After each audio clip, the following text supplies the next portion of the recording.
He sat at the same table every Thursday night for 3 years, ordered the most expensive meal on the menu, then sent it back untouched.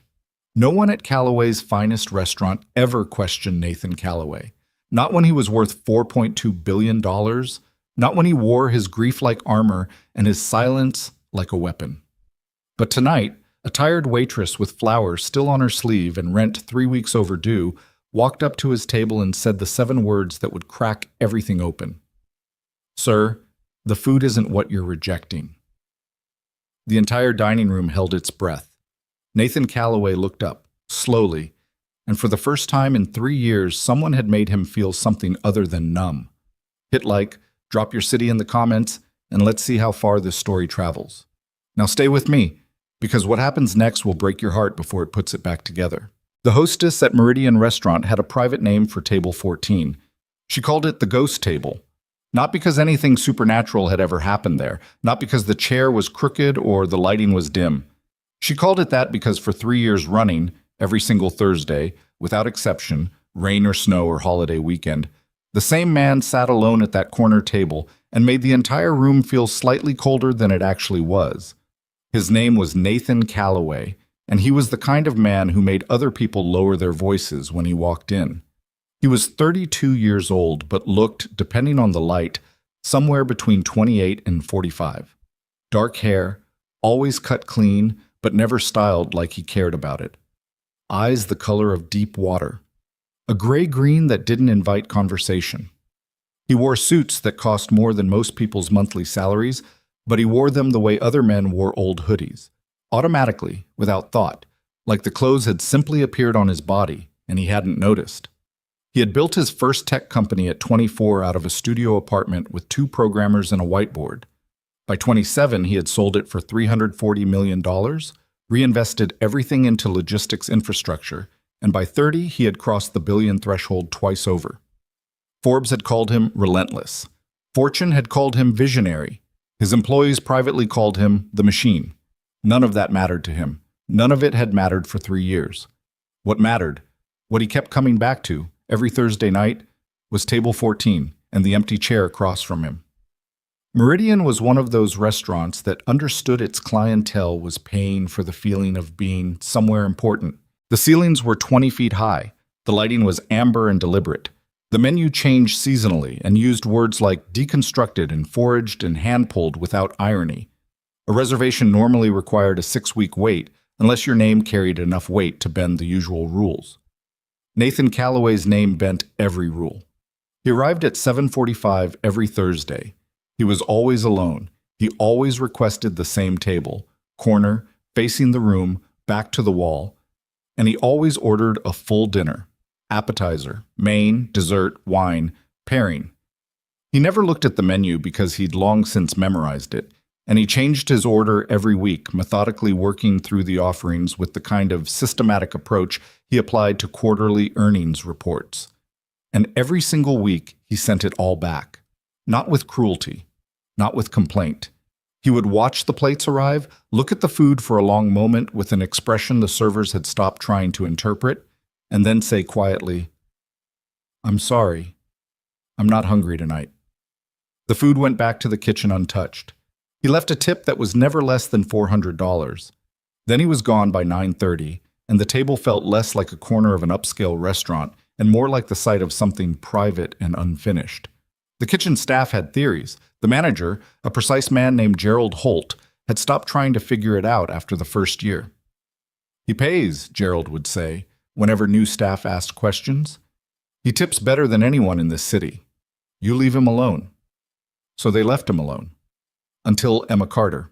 Emma Carter arrived at Meridian on a Tuesday in late October, not through the front door, but through the service entrance on Merchant Street, because she was 7 minutes late and didn't want Gerald to see her come in through the lobby.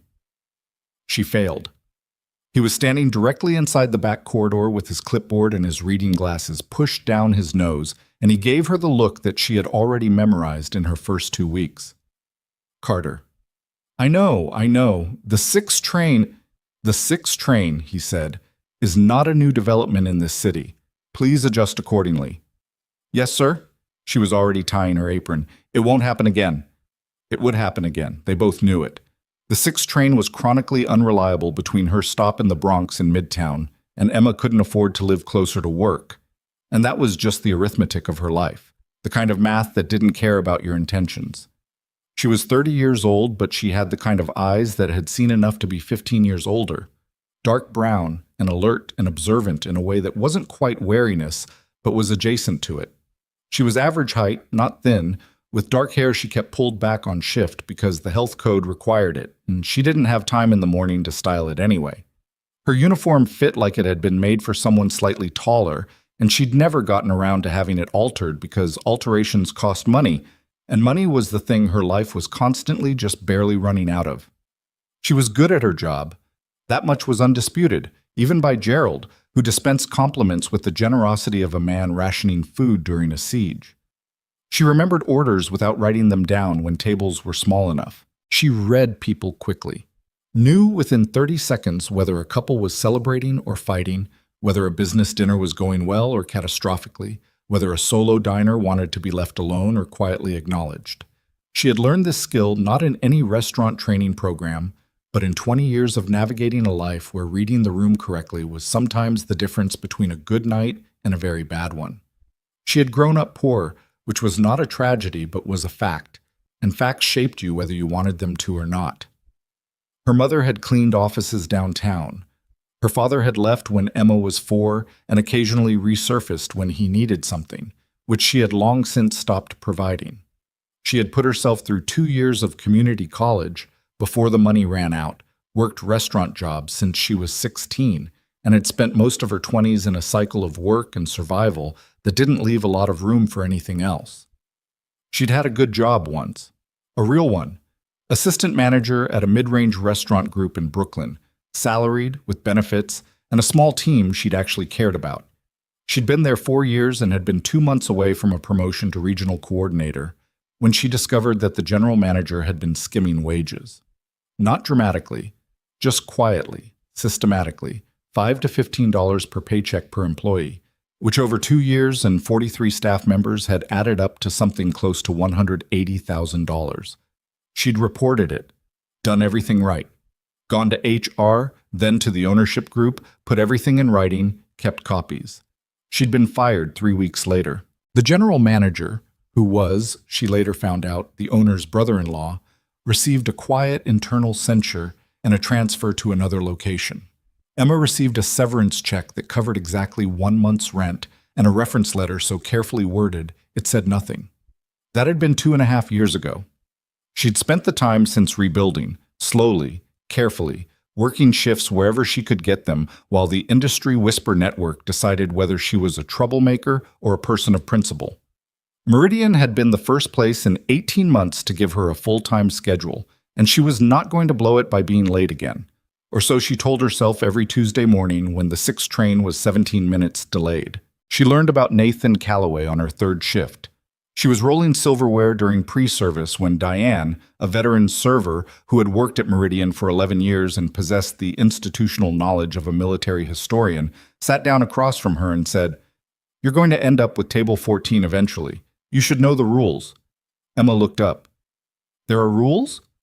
"There's one rule." Diane set down a knife and fork with the precision of someone who had wrapped approximately 40,000 sets of silverware and had opinions about the correct technique. You don't ask him anything personal. You don't comment on the food coming back. You say, "Of course, sir." You collect the plate, and you walk away. "Who is he?" "Nathan Calloway." Diane said the name the way you'd say the name of a weather system, like it was a thing that happened to you rather than a person you might interact with. Tech money, logistics money, old money by now.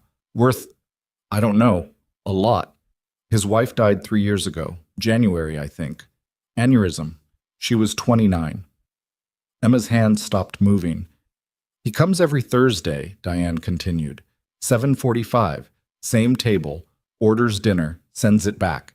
Tips $400 minimum, sometimes more. Gerald thinks he comes because the restaurant reminds him of her somehow. They used to come together before she died. Marcus in the kitchen thinks he comes because he doesn't want to be alone in that house with his daughter and the quiet. Diane shrugged. "Nobody really knows. Point is, you don't try to find out." "He has a daughter?" 7 years old, Sophie. Sometimes he brings her on Friday nights instead. When she comes, he actually eats. That's the other thing. When the kid is there, he's different, less like a statue. Emma thought about this for a moment. So he sends the food back every week and nobody has ever said anything? No. Diane gave her a look that was not unkind but was firm. We're not therapists, we're servers. Gerald has made that very clear. Emma nodded slowly and went back to rolling silverware. She told herself she understood the rule. She was good at following rules she agreed with, and she could see the logic of this one. The man was grieving. He was a major source of revenue for the restaurant, and his private pain was his own business. She told herself this. And then, 6 days later, on a Thursday night in early November, Gerald assigned her table 14. She saw him before he sat down. He came through the front entrance at 7:43, paused to hand his coat to the coat check with a nod that was polite but impersonal, and then moved through the room with the particular walk of a person who was used to having space made for them. Not aggressive, just certain. He knew where he was going, and the room rearranged itself accordingly. He was taller than she'd expected. The gray-green eyes were exactly as described. The suit was charcoal, the tie was loosened slightly, and there was something about the set of his shoulders that she recognized immediately, the way you recognized a color you'd seen before without being able to name it. That was the weight of someone who had stopped expecting the day to get better. She knew that posture. She'd worn it herself for most of the year after the Brooklyn job. He sat down at table 14 without looking at the menu. He looked, instead, at the empty chair across from him, just briefly, 2, maybe 3 seconds, before redirecting his gaze to the middle distance beyond the room's eastern windows. Emma approached. "Good evening," she said. "I'm Emma. I'll be taking care of you tonight." He looked at her. Not rudely. Not the dismissive scan that some wealthy clients performed, measuring your worth in a single glance. He just looked, the way someone looks when they're trying to decide whether a thing is going to require their attention or not. "Emma," he said. His voice was low and even. "Fine. Can I start you with something from the bar?" "Sparkling water, and I'll order now." "I know what I want." She took the order. He'd chosen the pan-seared halibut with the autumn vegetable ragu, started with the roasted beet salad, and selected a 2019 white burgundy from the wine list without pausing. She wrote it down, habit, even though she had it, and went to put it in. Marcus, the head chef, raised an eyebrow when he saw the ticket. "Callaway?" "Apparently." Marcus exhaled through his nose. "I'll plate it clean. He never touches it anyway, but I plate it clean." Emma watched from the service station as the first course went out, delivered by the food runner since she was managing 3 other tables, and watched Nathan Callaway look at the beet salad the way someone might look at a photograph they weren't sure they wanted to see. He didn't touch it. When it was time to clear, she went herself. "Was everything all right with the salad?" She kept her voice neutral. "Fine." He set his water glass down. "I'm just not hungry yet." She nodded and collected the plate. The main course went the same way. She brought it out herself this time, but the halibut was beautifully plated. Marcus had clearly taken care, and set it before him. He looked at it, a long look, the same kind of look he'd given the empty chair. 5 minutes later, he hadn't moved. She came back. "Mr. Callaway, is there anything I can—" "I'm not hungry," he said. "You can take it." She should have said, "Of course, sir." She should have collected the plate and walked away. That was the rule, and she had agreed with the rule, and for 29 days she had been following it carefully. Instead, she heard herself say, "It's not the food, is it?" Not a question. She'd said it as a statement, quietly, and immediately wanted to pull the words back out of the air. The silence that followed was approximately the longest 5 seconds of her professional life. Nathan Callaway turned his head and looked at her with an expression she couldn't quite categorize, or not anger, not surprise, something more complicated than either. "Excuse me?" he said. She'd already gone this far. Backing up now would just be worse. "The food," she said carefully. "You order it every week. You send it back every week. The kitchen plates it well. Marcus is good. He takes care. But the issue isn't what's on the plate." She paused. "You're rejecting something else." The ambient noise of the restaurant continued around them. Soft piano from the bar area, the murmur of 24 conversations, the clink of glasses. But table 14 felt sealed off from all of it. "You've worked here 3 weeks," he said. It wasn't quite a question. "Almost 4. And in almost 4 weeks, you've decided you understand something about me that no one else has bothered to name." "I haven't decided anything," she said, and she was aware that her voice was steadier than she actually felt, which was nervous in a way that went all the way down. The food isn't the problem, that's all I'm saying." He looked at her for another long moment. She held the plate and didn't move. "What would you bring me," he said finally, slowly, "if you were feeding someone you actually cared about?" The question caught her off guard. She hadn't expected him to go there. She'd expected anger or dismissal or a request to speak with Gerald. She thought about it honestly. "Soup," she said. "Something with real broth, not reconstructed stock.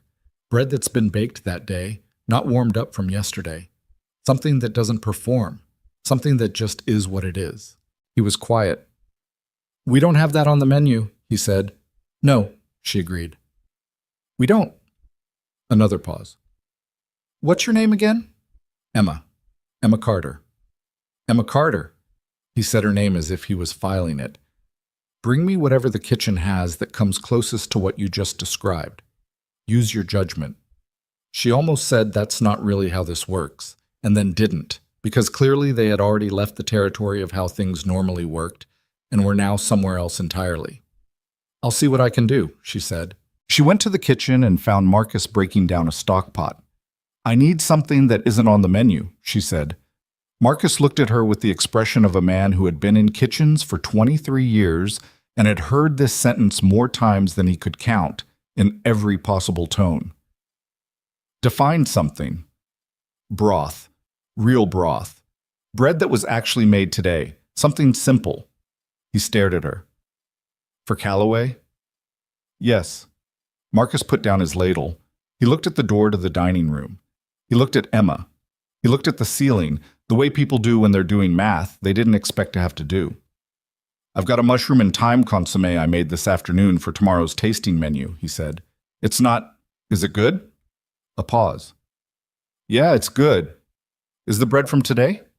"The sourdough, yes. We did 3 loaves for the bread service. There's 1 left. Can you pull a bowl of the consommé and cut that bread and butter it properly?" Marcus looked at her for a long moment with an expression that was hard to read, something between respect and concern, which she recognized as the expression of someone watching another person walk confidently in a direction that might be a cliff. "You know what you're doing?" he said. "Not entirely," she said honestly. "But I think he needs to actually eat tonight."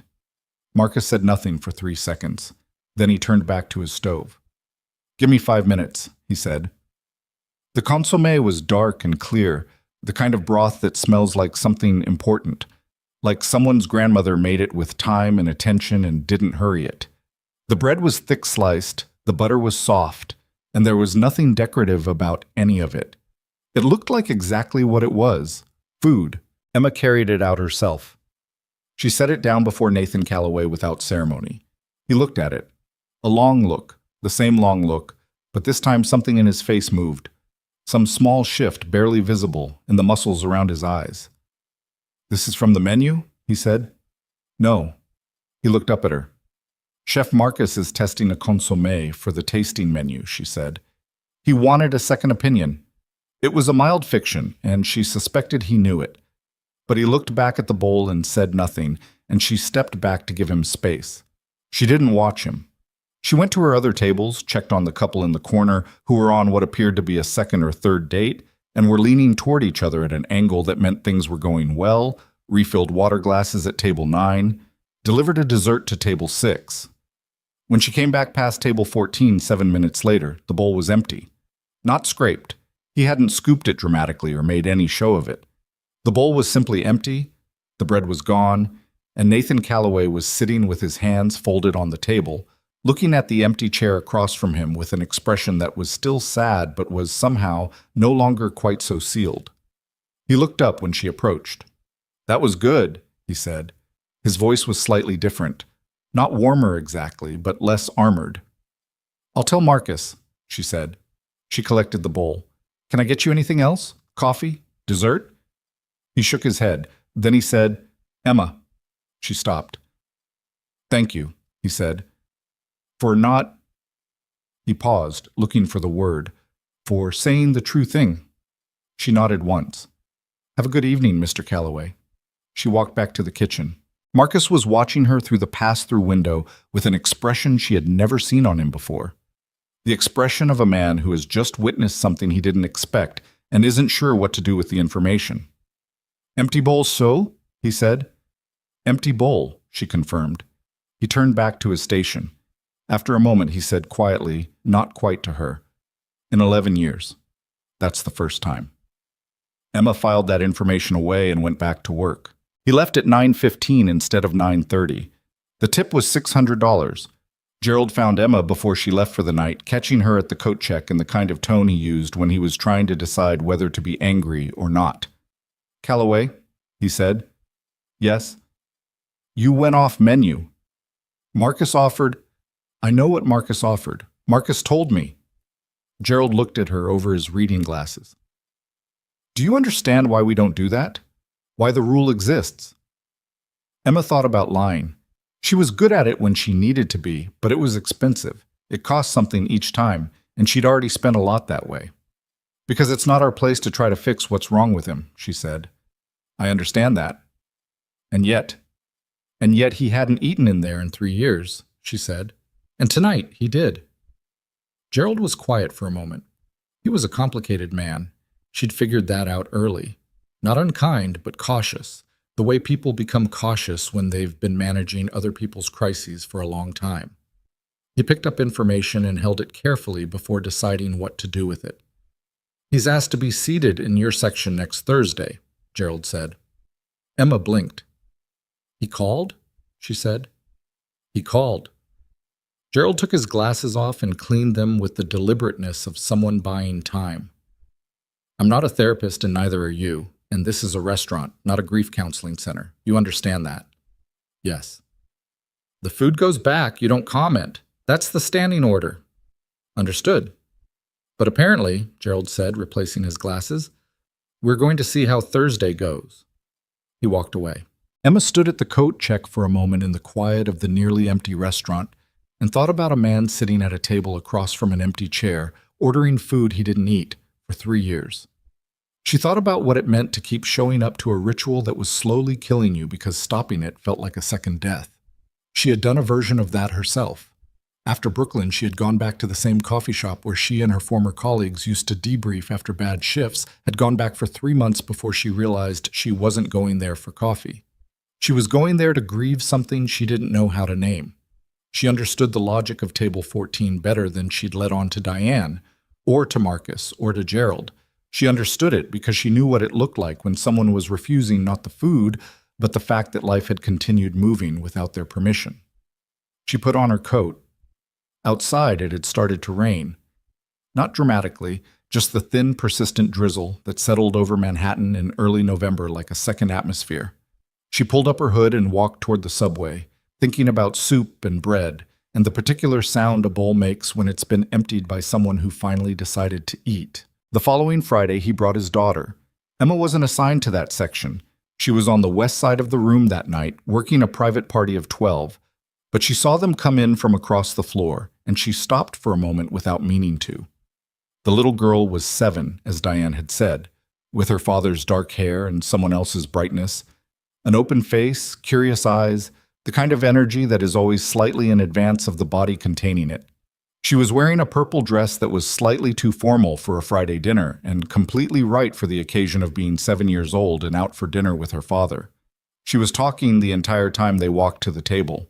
Emma couldn't hear the words from across the room, but she could see the shape of them, the animated gestures, the way the girl tugged her father's hand to point at something on the wall, the way she climbed into her chair and immediately began examining the breadbasket with serious scientific interest. Nathan Calloway sat across from his daughter and looked at her with an expression Emma hadn't seen on him at table 14. He looked like someone who was still in pain but had found, in the presence of this particular 7-year-old, a reason to set it down temporarily. He ordered dinner. He ate it.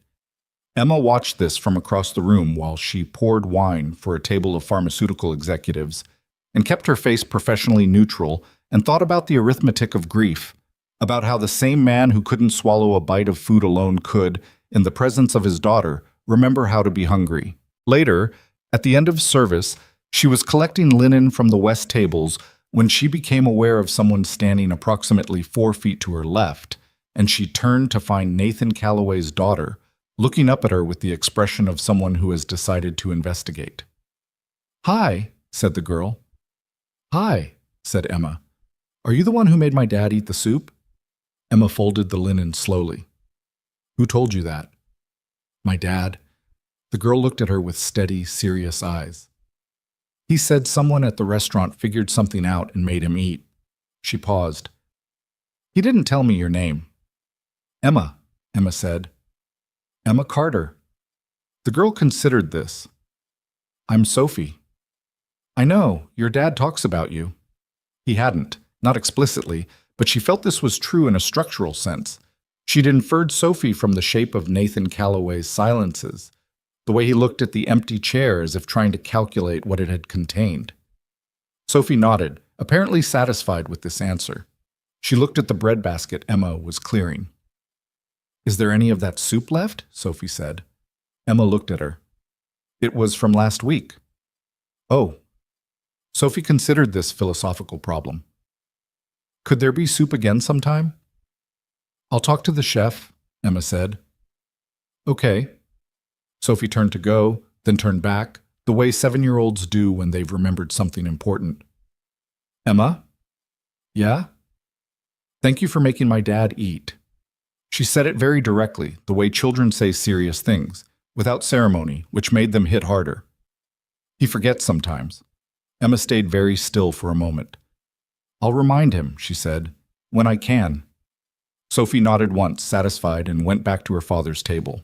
Emma stood there for another second, holding an armful of linen, and then she went back to work. He came back the next Thursday, and the Thursday after that, and the one after that.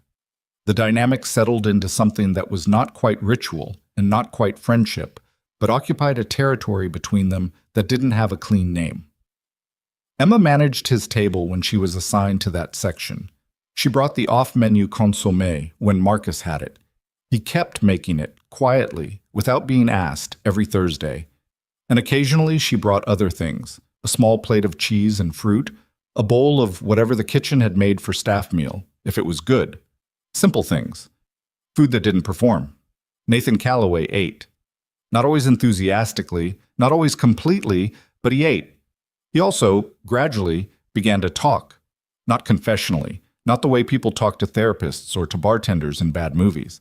He talked the way people who are not accustomed to talking about themselves talk, carefully, peripherally, approaching things from the side. He mentioned Sophie and her new obsession with astronomy. She had decided she wanted to be an astrophysicist, and he had bought her a telescope and spent 3 weekends trying to figure out how to set it up. "Did you get it working?" Emma asked, refilling his water. "Eventually. We saw Saturn." A pause. She screamed. Good screaming or bad screaming? Absolute delight screaming. And there it was. The thing she'd seen at the Friday table when Sophie was there, that brief opening in the armor. He smiled. It was small and slightly asymmetrical and looked like it still cost him something. She made me come back outside at 2 in the morning because she was convinced the ring would be different if we looked again. Was it? No, but she was right that it was worth looking again. Emma smiled at her notepad. "I'll leave you to it," she said. She was halfway back to the service station when she heard him say, quietly enough that she wasn't entirely sure she was meant to hear it, "She has her mother's certainty." Emma kept walking. She understood that some things were set into the air and not to any particular person, and the right response was to let them be. It was in December, 6 weeks into their irregular Thursday conversation, that Emma started to notice something was wrong with the restaurant's accounting.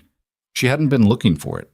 She wasn't auditing anything. She was in the break room one evening before service, looking for the staff schedule that was supposedly posted on the employee board, when she found instead a payroll printout that had been left face up on the counter next to the coffee machine. She'd almost walked past it. What stopped her was the name at the top of the column, Diane. She knew Diane's hours because they worked the same shifts 3 days a week, and the number on that printout was wrong. Not dramatically, not so wrong that it would scream at you if you weren't paying attention, but wrong by enough that Emma, who had grown up budgeting very carefully and knew the difference between $5 and $4.50 at the level of the body, noticed it immediately. She stood in the break room for a moment and did the math in her head. Then she thought about what she knew and what she didn't know, and what she should do with what she'd accidentally found. She put the printout back where she'd found it and went out to set up her section. But she didn't stop thinking about it. She thought about it through the appetizer course and the main course and the Thursday night rush and the long, slow stretch of the final seating. She thought about it on the subway home, the 6 train rattling through the dark tunnel beneath the East River. And she thought about it at 2 a.m. when she should have been sleeping. She thought about the $180,000 that had been quietly stolen from 43 people in Brooklyn, and about the reference letter that said nothing, and about 18 months of rebuilding. She thought about what it would cost her to be right about this, and what it would cost the people she worked alongside if she was right and said nothing. The arithmetic of that problem was not complicated. It was just very, very expensive.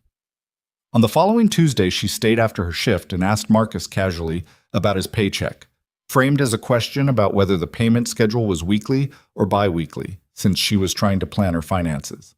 Marcus told her. The number he mentioned was lower than the rate on the staff scheduling sheet, the one with the hourly rates that was posted on the employee board and had been there since Emma's first week. Not by a lot, by enough. She went home and lay in the dark and thought about the fact that she worked in a restaurant owned by Nathan Calloway, who tipped $600 because a bowl of soup had moved him, and who she had come, over the past 6 weeks, to see as something more complicated and more human than the ghost that haunted Table 14. She thought about what it meant to trust someone with something that could blow up your life. She thought about Brooklyn. She stayed very still for a long time. Then she got up, made herself a cup of tea she didn't really want, and sat at her kitchen table in the gray pre-dawn of a Wednesday morning and began writing down everything she had noticed, in the careful, precise way she had learned to document things the first time. Dates, amounts, names, the location of the payroll printout, the discrepancy between posted rates and the amounts Marcus had described. She wrote it all down. She didn't know yet what she was going to do with it, but she knew that not writing it down was the first step toward pretending she hadn't seen it, and she had learned, the hard way, that pretending not to see things had a cost that you paid later, in the dark, in ways that were harder to calculate than wage theft, but no less real. She worked the next 3 Thursdays without saying anything. The holidays were approaching. The restaurant was decorated, the menus had shifted to winter offerings, the reservation book was completely full through January. There were 3 new staff members in training. Gerald was more tense than usual, which meant he spoke in shorter sentences and his clipboard never left his hand. Nathan Calloway came every Thursday. He ate. Not always the soup. Marcus had quietly begun keeping a small repertoire of simple off-menu things for Table 14, and Emma varied what she brought depending on what the kitchen had and what her instinct told her about what he needed. She was calibrating him the way you calibrate anything complex, gradually, with attention, adjusting for variables. One Thursday evening in December, with snow threatening outside and the restaurant warm and crowded, she brought him a plate of braised short rib that Marcus had made for the staff meal, served simply, on white china, without garnish. He looked at it. "This is different," he said. "Kitchen made extra tonight." He ate half of it. Then he set his fork down and looked at her with the direct, measuring gaze he used when he was going to say something he'd been thinking about. "How long have you worked in restaurants?" he said. "Since I was 16. That's," he did the math, 14 years. Give or take. "You're not a career server?" he said. It wasn't rude. It was observation. "You could manage a place like this." Emma was quiet for a moment. "I did, once. A different place." "What happened?" She looked at him. She weighed the question, not defensively, not evasively, but with the specific weight of someone who has told this story a number of times, and each time has had to decide how much truth to put in it. "I found out the manager was stealing from the staff," she said. "I reported it. I lost my job. Something shifted in Nathan Calloway's expression. The owner protected him? He said. The owner was his brother-in-law. He was quiet for a long moment. I'm sorry, he said, and it was the particular kind of I'm sorry that means more than condolence, the kind that recognizes that something unfair happened to a person. Emma nodded once.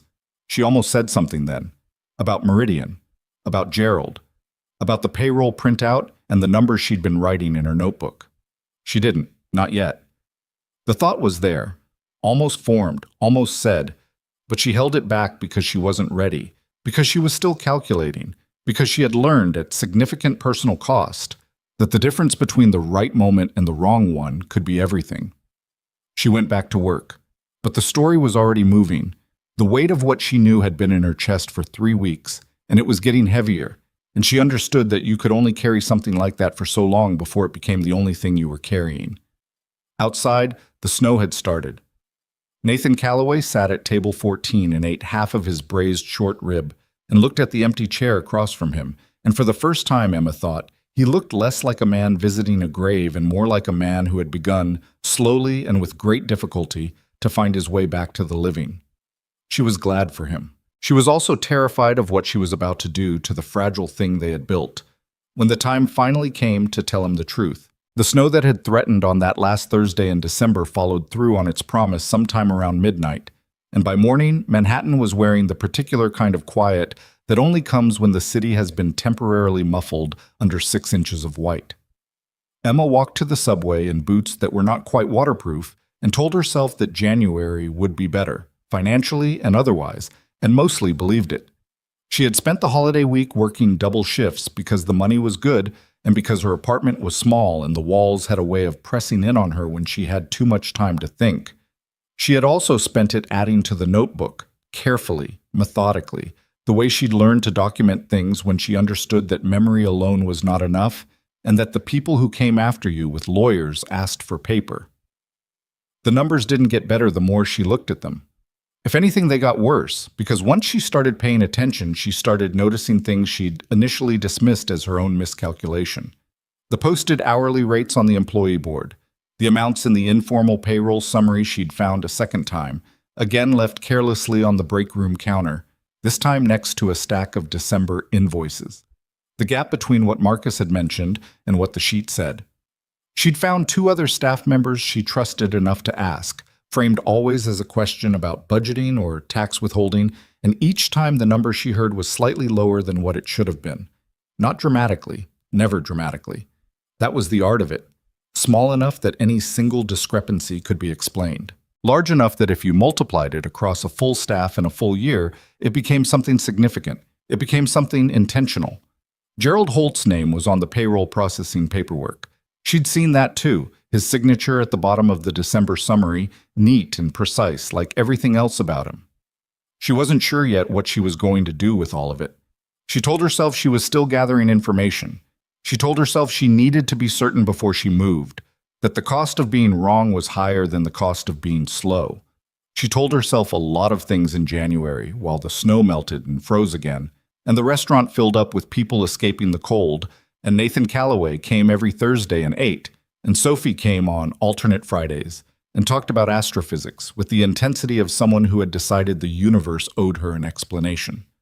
Emma liked Sophie with the uncomplicated directness that you like someone who has no artifice in them yet, who says what she thinks and means what she says and hasn't learned yet that the world sometimes punishes you for both. She was a strange kid in the best way, simultaneously 7 years old and approximately 45, capable of spending 15 minutes describing the atmospheric composition of Jupiter and then becoming completely undone because the breadbasket was empty.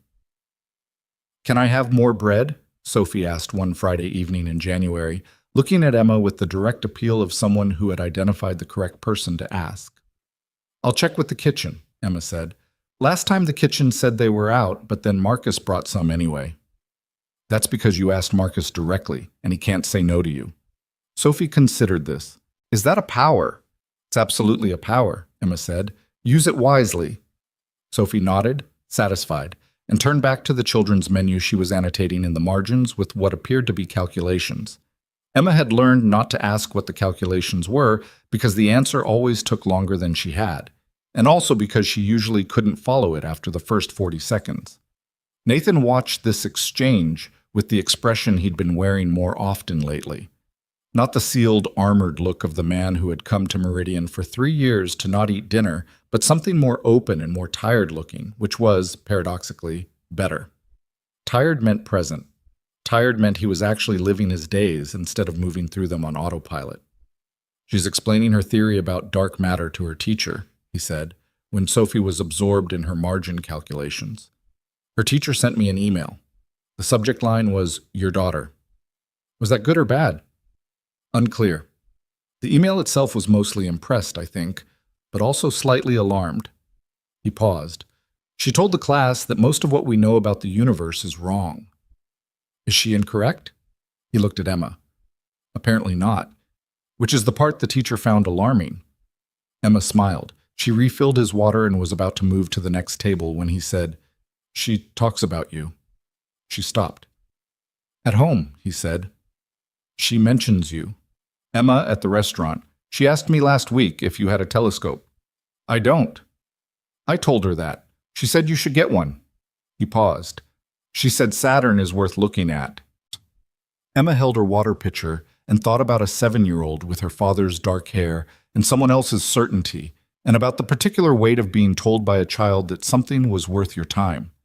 "Tell her I'll consider it," Emma said. She went to check on table 9 and didn't let herself think too hard about any of it.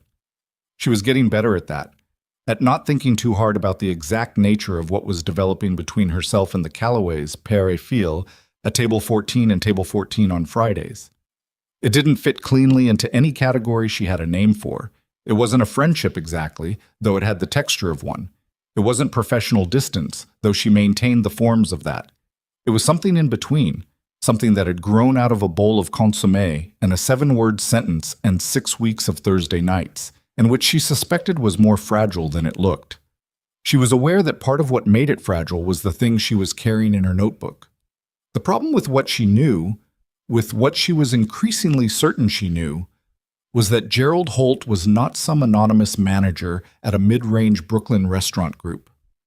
Gerald Holt was the general manager of Meridian, which was owned by the Callaway hospitality arm, which was ultimately Nathan Callaway's money.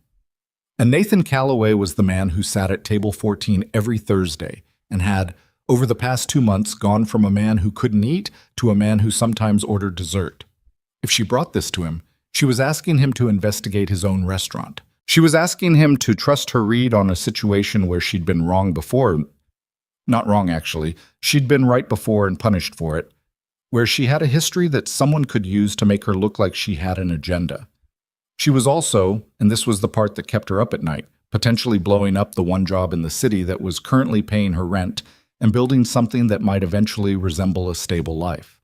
The arithmetic of doing the right thing had never once, in Emma Carter's experience, been simple. She worked through January telling herself she'd figure it out, and in February she finally acknowledged that what she was doing was not figuring it out, but waiting for someone else to make the decision for her, which was not a strategy she respected in other people and liked even less in herself.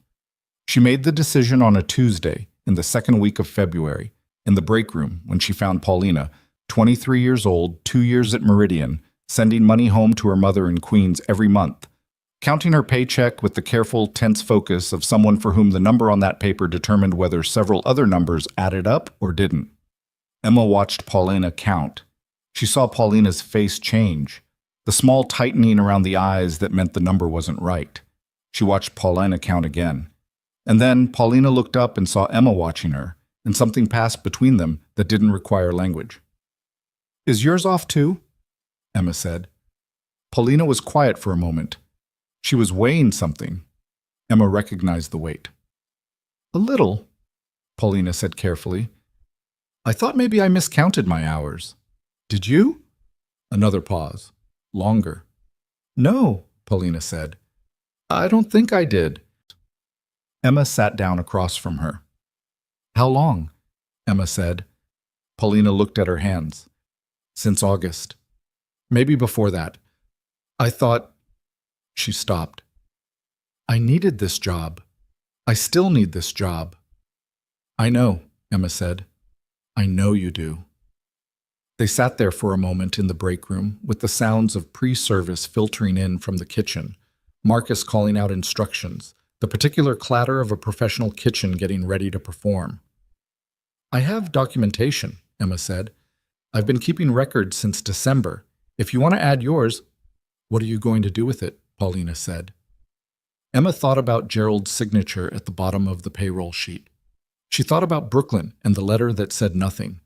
She thought about Nathan Calloway at table 14, eating soup for the first time in 3 years because someone told him the truth. I'm going to take it to the owner, she said. Paulina stared at her. Calloway?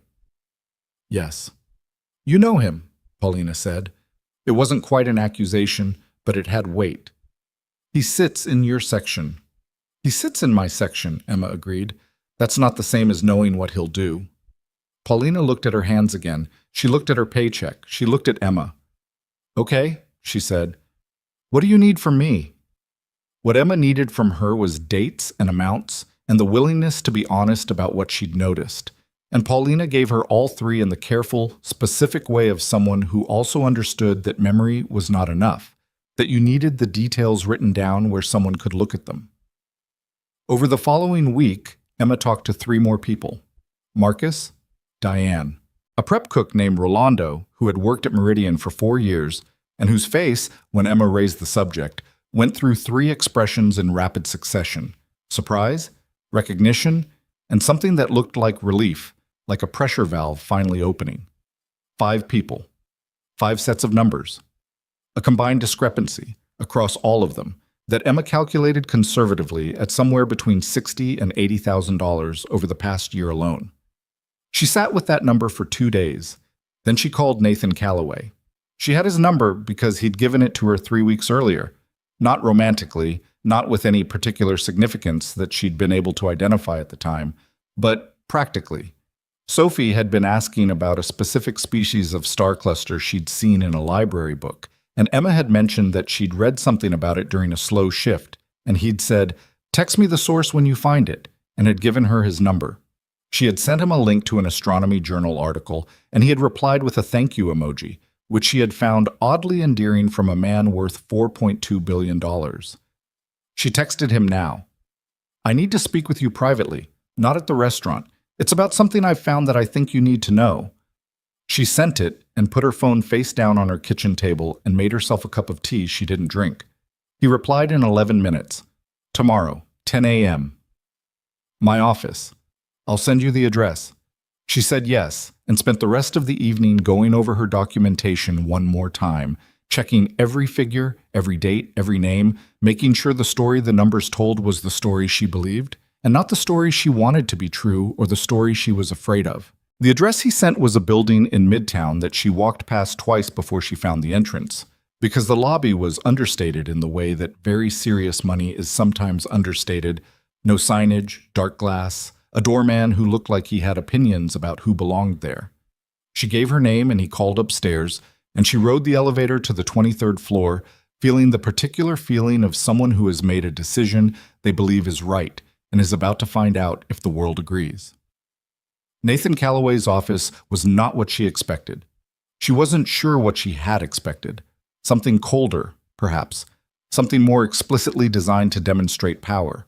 What she got was a room with a lot of natural light and too many papers on every surface, and a wall of windows looking out over Midtown that would have been dramatic if anyone had clearly taken time to stage it, but which instead was draped in the particular randomness of a space where a lot of actual work happened. A framed drawing was propped against the window ledge, crayon, clearly by Sophie, depicting what might have been Saturn or might have been an egg with a hat.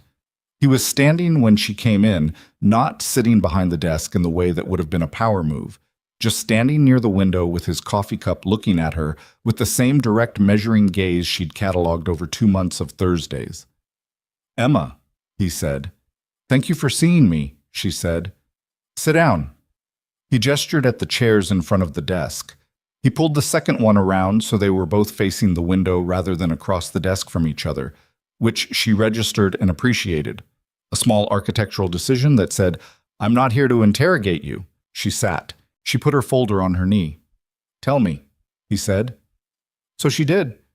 She told it the way she'd rehearsed it, chronologically, specifically, without editorializing. The payroll printout in December, the staff conversations, the 5 people, the dates, the amounts. She laid the documentation on the desk page by page as she went, and he read each page with the focused, rapid attention of someone who understood numbers and was already running the implications while she was still explaining the premise. He didn't interrupt. She had expected him to interrupt, to question, to push back, to say, "Are you sure?" in the tone that meant, "I need you to be wrong about this." He didn't. He read and listened, and his face did a thing she'd seen it do before, which was become very still when he was processing something that cost him. When she finished, the folder was empty and the pages were on the desk between them. He looked at them for a moment. "You said 5 people," he said. "Yes." "These 5 gave you their information directly, willingly?" "Yes." 3 of them had already noticed something was off. 2 of them thought they'd miscounted their hours. He was quiet. He picked up one of the pages, Diane's, the one with the longest history of discrepancy, and looked at it again. "Gerald's been with this property for 9 years, he said. It wasn't a defense. It was the tone of someone doing the math on how long a thing had been happening that they didn't know about. "I know," Emma said. "I didn't know." He said it quietly, which was somehow worse than if he'd said it loudly. "This has been happening in my restaurant for—" He looked at the dates on the pages. "Minimum 14 months, probably longer." "Probably longer," Emma agreed. He set the page down. He was quiet for what felt like a long time, but was probably 30 seconds. "Why did you bring this to me?" he said. "Why not? The labor board. An attorney. There are other options." She had prepared for this question. "Because I work in your restaurant," she said. "Because the people whose money is being stolen work in your restaurant. Because if I went to an external body first, the investigation takes months, and everyone involved spends those months in uncertainty, and Gerald knows something is coming and has time to construct a story." She paused. "And because I thought you would do something about it." He looked at her. "You thought that," he said. "Yes. Based on 2 months of soup." She almost smiled, but it wasn't the moment for it. "Based on what I've observed," she said. "Which is more than soup."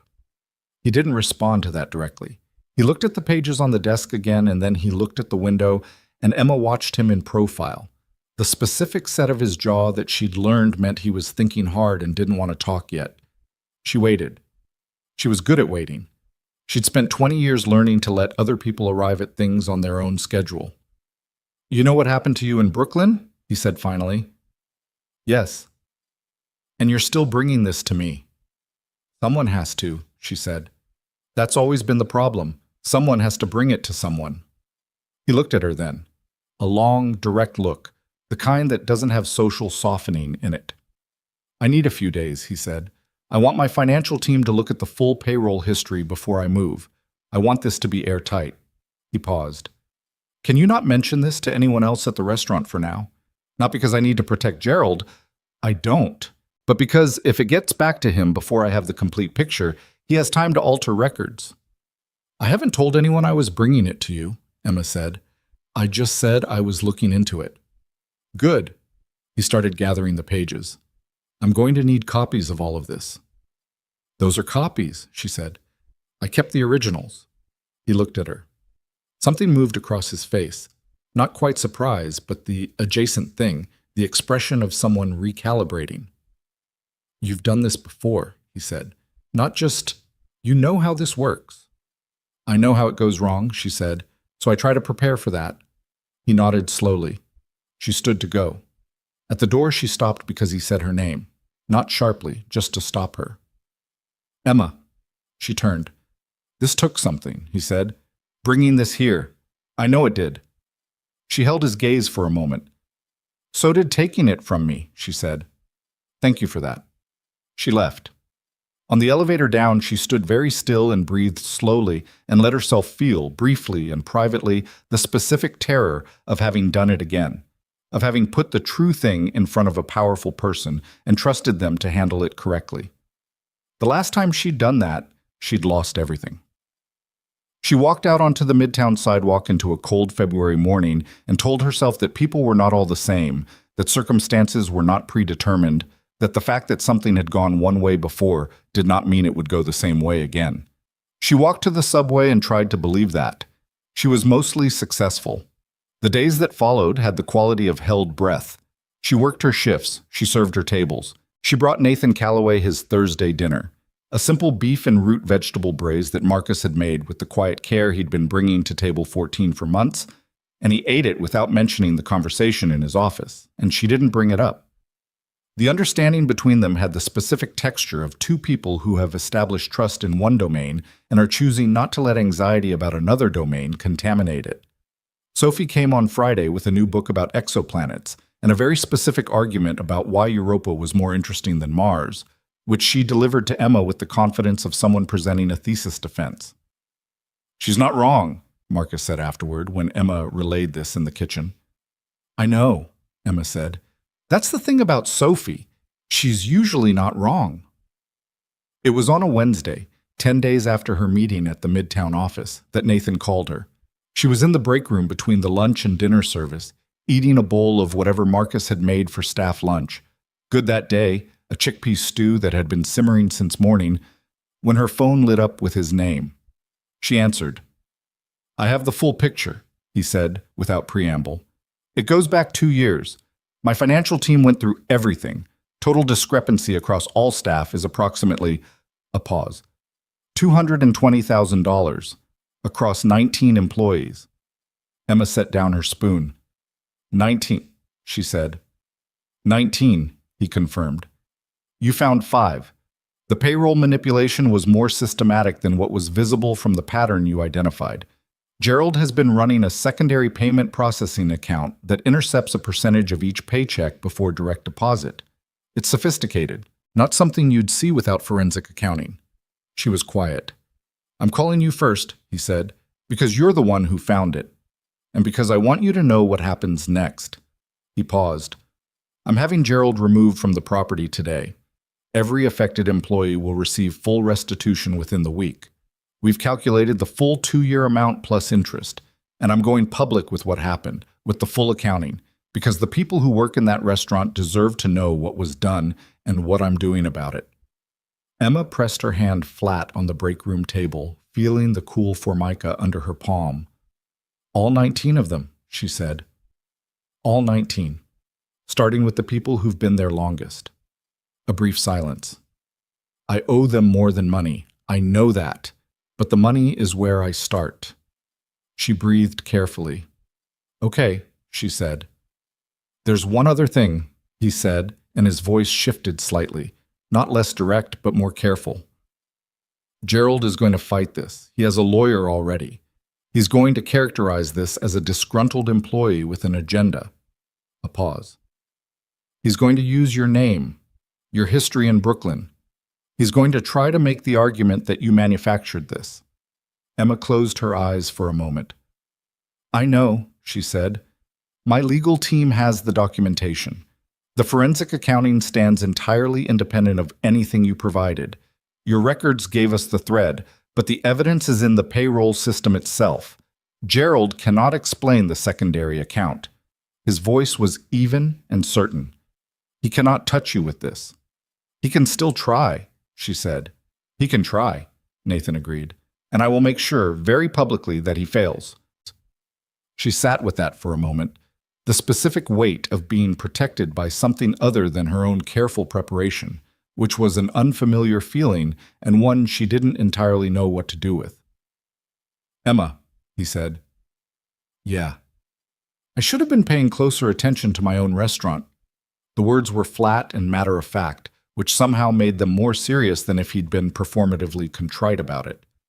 19 people, 2 years. That's on me." "You didn't know," she said. "I should have made it harder not to know," he said. "There's a difference." She didn't argue with that because it was true, and she respected him too much to pretend otherwise. "Thursday," she said, "I'll be at the restaurant." "I know," he said. "Marcus said he's making the consommé again." She almost laughed. The genuine, surprised kind. Of course he is. I'll be there at 7:45, he said. I know, she said.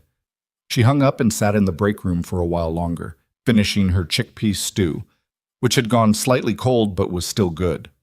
Through the kitchen door, she could hear the sounds of afternoon prep, the steady rhythm of a professional kitchen getting ready for another evening, the same sounds she'd been listening to in one form or another for 14 years. She thought about 19 people and $220,000. She thought about Paulina counting her paycheck in this same break room. She thought about Diane, who had worked at Meridian for 11 years and who Emma had not told what she was doing, not to exclude her, but to protect her, to keep her clear of the line of fire if things went sideways. She thought about Gerald Holt and his clipboard and his precise reading glasses, and the 9 years he'd spent building a reputation for reliability while quietly stealing from people who couldn't afford the theft.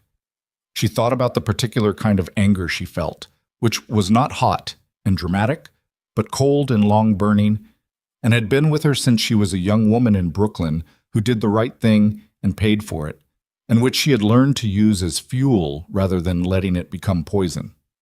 When her break was over, she washed her bowl and put it in the rack and tied her apron and went out to set up her section for dinner.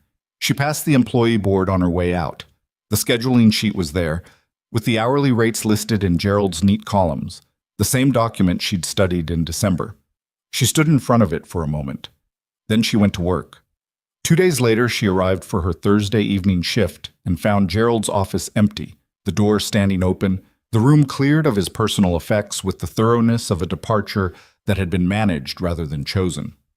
There was a new name in the interim manager slot on the scheduling board, someone from the Callaway corporate office, a woman named Patterson, who had introduced herself to the staff that morning with the specific combination of warmth and efficiency that characterized people sent to stabilize a situation rather than run it. The kitchen was quieter than usual. People were processing. Emma could see it in the way Marcus moved around his station with slightly more deliberateness than normal, the way Paulina refilled the salt shakers with her head down and her jaw set. At 4 o'clock, Patterson called a brief all-staff meeting in the dining room. She stood at the front of the room, clear-eyed and direct, and explained what had happened, not in the soft language of corporate management that obscures more than it reveals, but plainly. The payroll irregularities, the forensic accounting, the secondary account, the 2-year period, the total amount. She said that every affected employee would receive a full statement of what had been taken from them and a check for the complete amount, including interest, within the next 5 business days. She said, Mr. Callaway wants you to know that this was a failure of oversight that he takes personal responsibility for, and that he is committed to ensuring it cannot happen again. The room was quiet for a moment. Then Rolando, the prep cook who had been at Meridian for 4 years, said, The full amount, 2 years? Full amount, Patterson said. 2 years. Rolando nodded slowly, looking at the table. Diane was sitting 2 seats from Emma. She hadn't looked at Emma during the meeting, but now she did. A brief sideways look, the kind that says something without saying it, the kind that requires knowing someone well enough to read. Emma held her gaze for a moment and then looked back at Patterson. After the meeting broke up and people returned to their prep work with the subdued, processing energy of people who have just been handed a very large piece of information, Diane stopped beside Emma on her way to the floor. You, Diane said. One word, flat. I found something, Emma said. I documented it and took it to the right person. Diane looked at her for a long moment. A long, complicated moment, full of things Emma couldn't fully read. Then she said, 11 years I've worked here. I never noticed. You weren't looking for it, Emma said. You were doing your job. You'd think after 11 years I would have... Diane stopped, started again.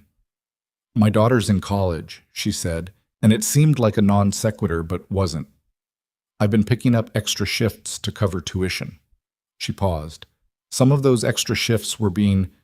She didn't finish the sentence. She didn't need to.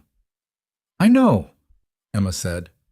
Diane looked at her hands, then she nodded once, the particular nod that is not gratitude exactly, because gratitude implies that someone did you a favor, and this was more complicated than that. It was the nod of someone acknowledging that another person did a necessary thing. She went to set up her tables.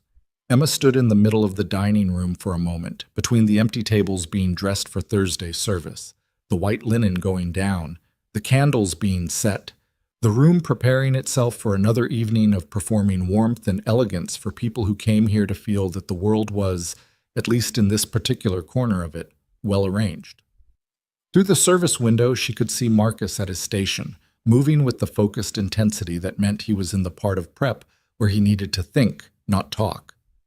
She could see the stock pot on the back burner, the consommé, dark and slow, smelling of thyme and mushroom and the particular patience required to make something from scratch and let it tell you when it was ready. 7:45 was 4 hours away. She put on her apron and began to work. The dinner service that Thursday had a different quality to it than any other night she could remember working there. Not louder, not more dramatic, but present in a way that was harder to name. The staff moved with the specific attentiveness of people who have been reminded that things are not always what they appear, that the surface of something can be intact while something is wrong underneath, and who have therefore decided, at least for one evening, to pay close attention to the actual thing in front of them. Nathan Calloway arrived at 7:46. He looked tired, not the closed-off, armored tired of the man she had first met 4 months ago, but the open kind of tired, the kind that comes from doing something difficult and necessary and not entirely painless. He handed his coat to the coat check and moved through the dining room with slightly less certainty than usual, as if the building itself had shifted under him and he was still finding his footing. He sat at table 14 and looked at the empty chair across from him. Emma came to his table. "Good evening," she said. He looked up at her. "How are they?" he said quietly. "The staff. How is everyone doing?" "Processing," she said honestly. "Marcus has the consommé." "Good," he said. Something in him seemed to settle slightly at this, the specific comfort of a small thing being exactly where it should be. She went to get it herself, ladling it into the white bowl, cutting the bread, buttering it the way she'd learned he liked. Not too heavy, the crust kept intact. She carried it out and set it before him without ceremony. He looked at it. Then he looked at her, and there was something in his expression she hadn't seen in it before. Not the grief that was usually the primary weather of his face, but something alongside it, something that had been making more room lately. "Thank you," he said, "for what you did. I know what it cost." "I don't know yet what it cost," she said honestly. "We'll see." He looked at her for a moment. "I'll make sure it doesn't cost you what it cost you last time." She held his gaze. "Eat your soup," she said. It's getting cold." He almost smiled. "Yes, it is." She left him to it and went to her other tables, and the evening moved forward the way evenings do, one course at a time, one conversation at a time. The room slowly filling and then slowly emptying as the hours passed. She did not notice that Thursday evening the woman who had been sitting at the small table near the bar for the better part of 2 hours, nursing a glass of wine and watching, did not notice the way the woman's eyes had tracked from Emma to Nathan's table and back again, with the patient, systematic attention of someone conducting a very quiet, very private kind of investigation. She did not notice Victoria Calloway at all. She would later wish she had. Victoria Calloway was 41 years old and had spent the better part of those years being the person who noticed things before they became problems. It was not a role she had chosen exactly. It was a role that circumstances had built for her, one difficult year at a time. She had watched her brother build an empire from a studio apartment while she managed their mother's declining health and the family's legal affairs, and the 17 other things that needed managing while Nathan was being relentless and visionary, and whatever else the business press had decided to call him that quarter. She did not resent him for this. She had loved Nathan with the specific, slightly exasperated love of an older sister who understood that brilliance in one area rarely comes without corresponding deficits in others, and whose job it had become, by default and by genuine choice, to manage the deficits.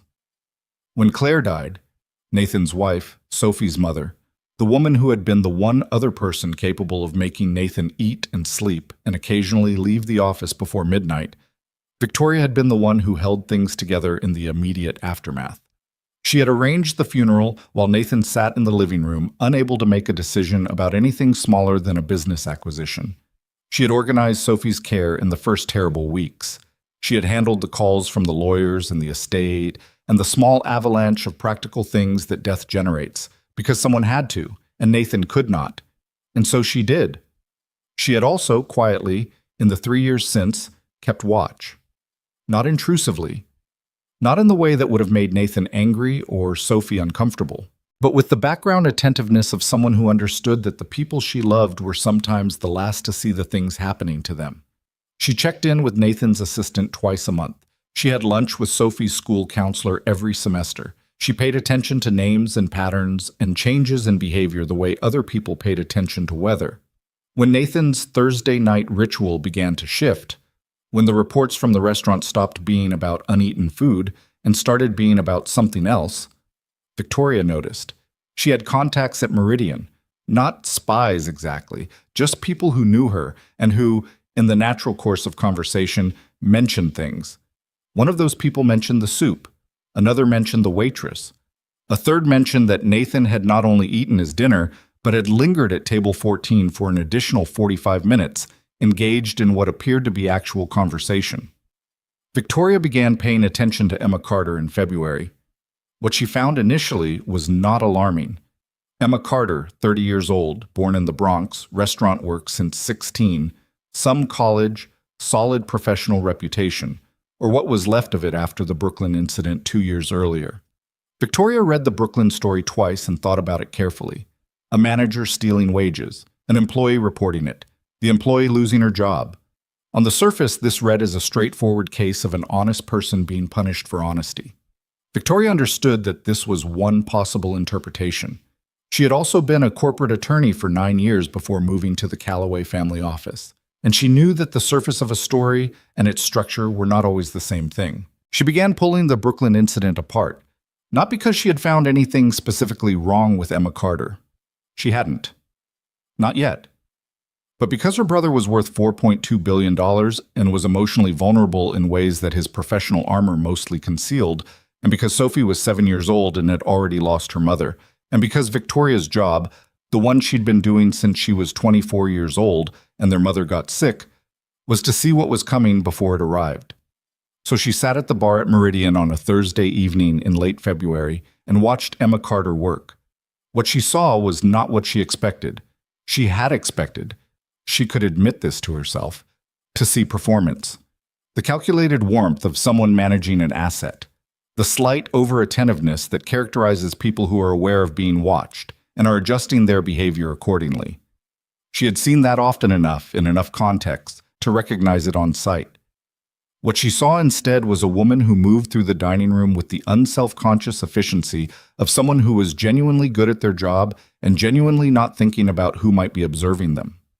She saw Emma Carter spend 3 minutes talking to an elderly couple at table 11 about something that made the woman laugh, genuinely laugh, the kind that surprised her, and then pivot without transition to correcting a wine pour at table 8 and then arrive at table 14 with Nathan's dinner and say something brief and direct that made Nathan, very slightly, unclench.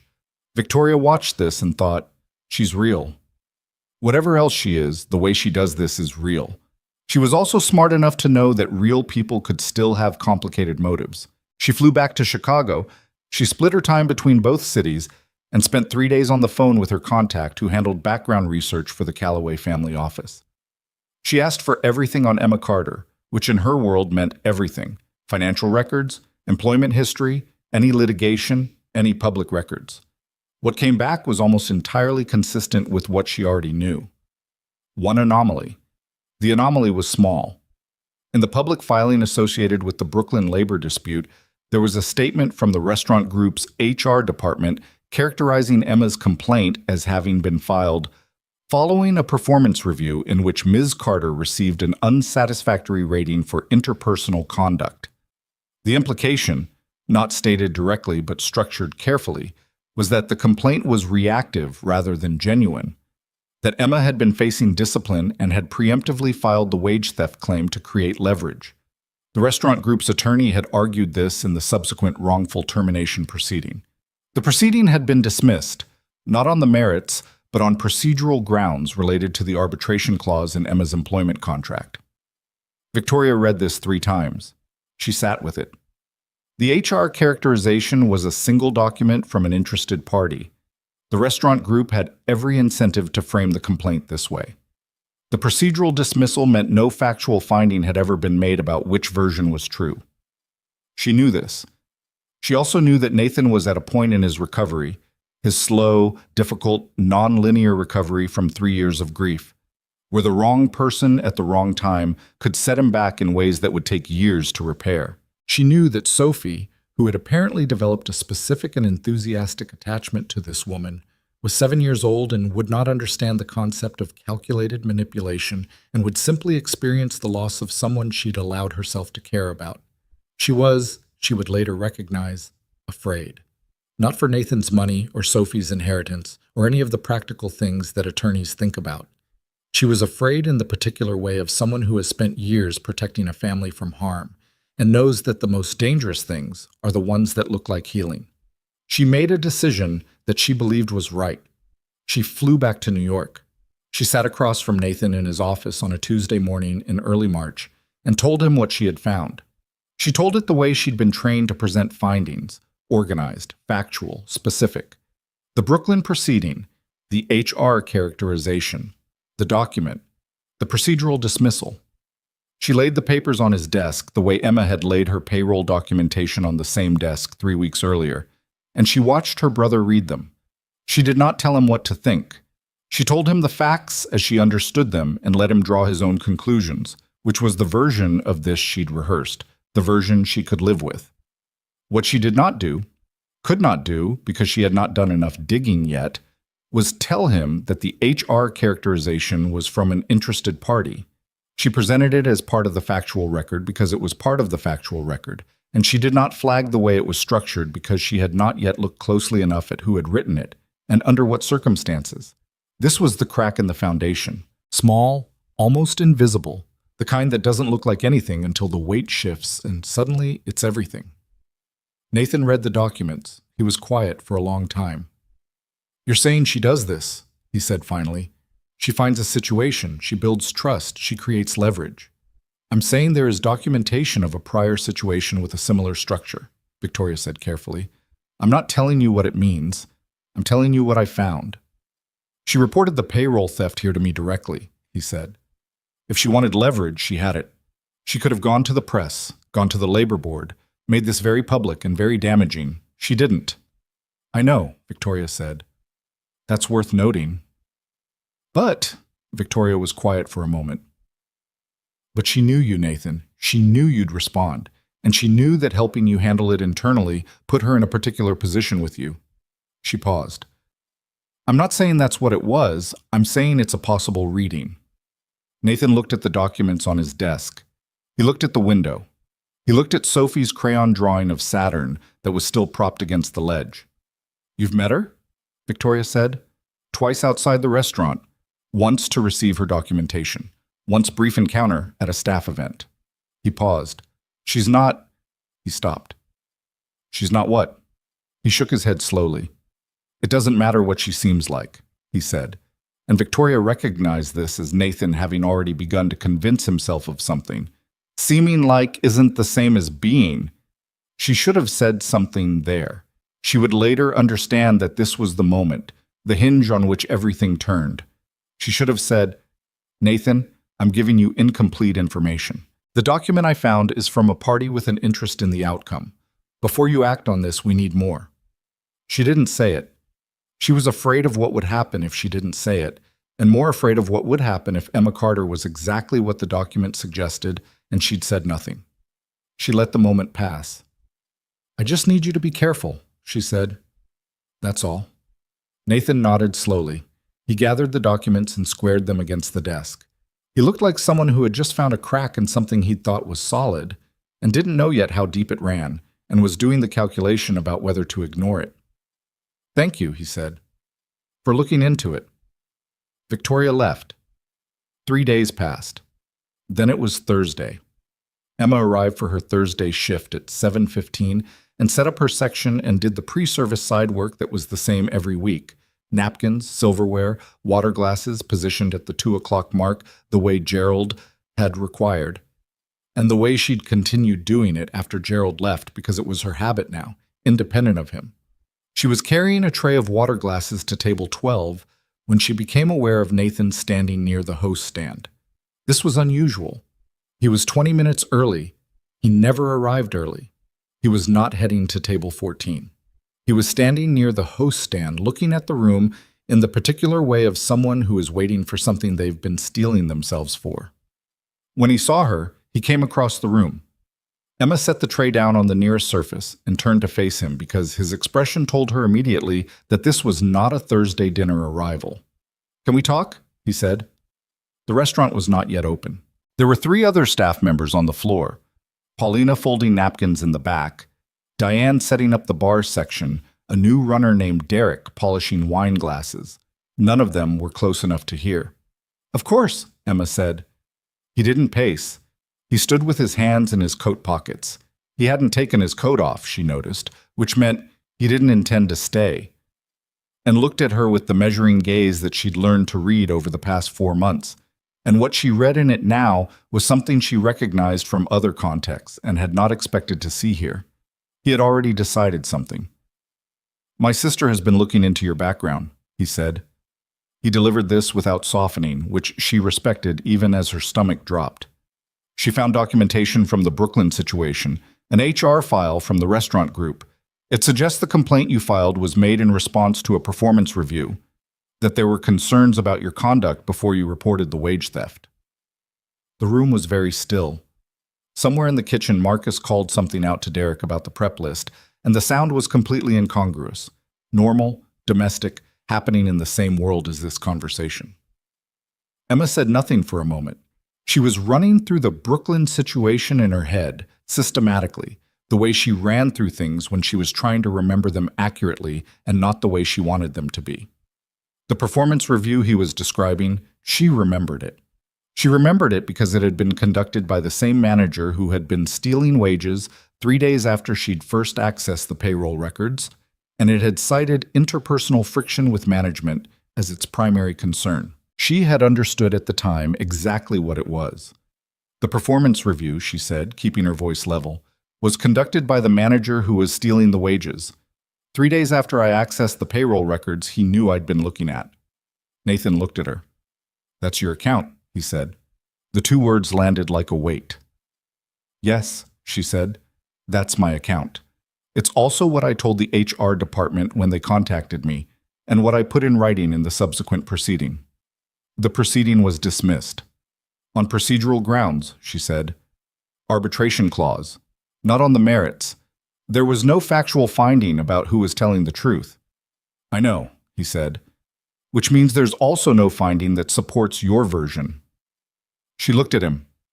She could see it happening, could see the architecture of doubt being built in real time, one reasonable-sounding brick at a time, and she understood the structural logic of it even as it was being built around her.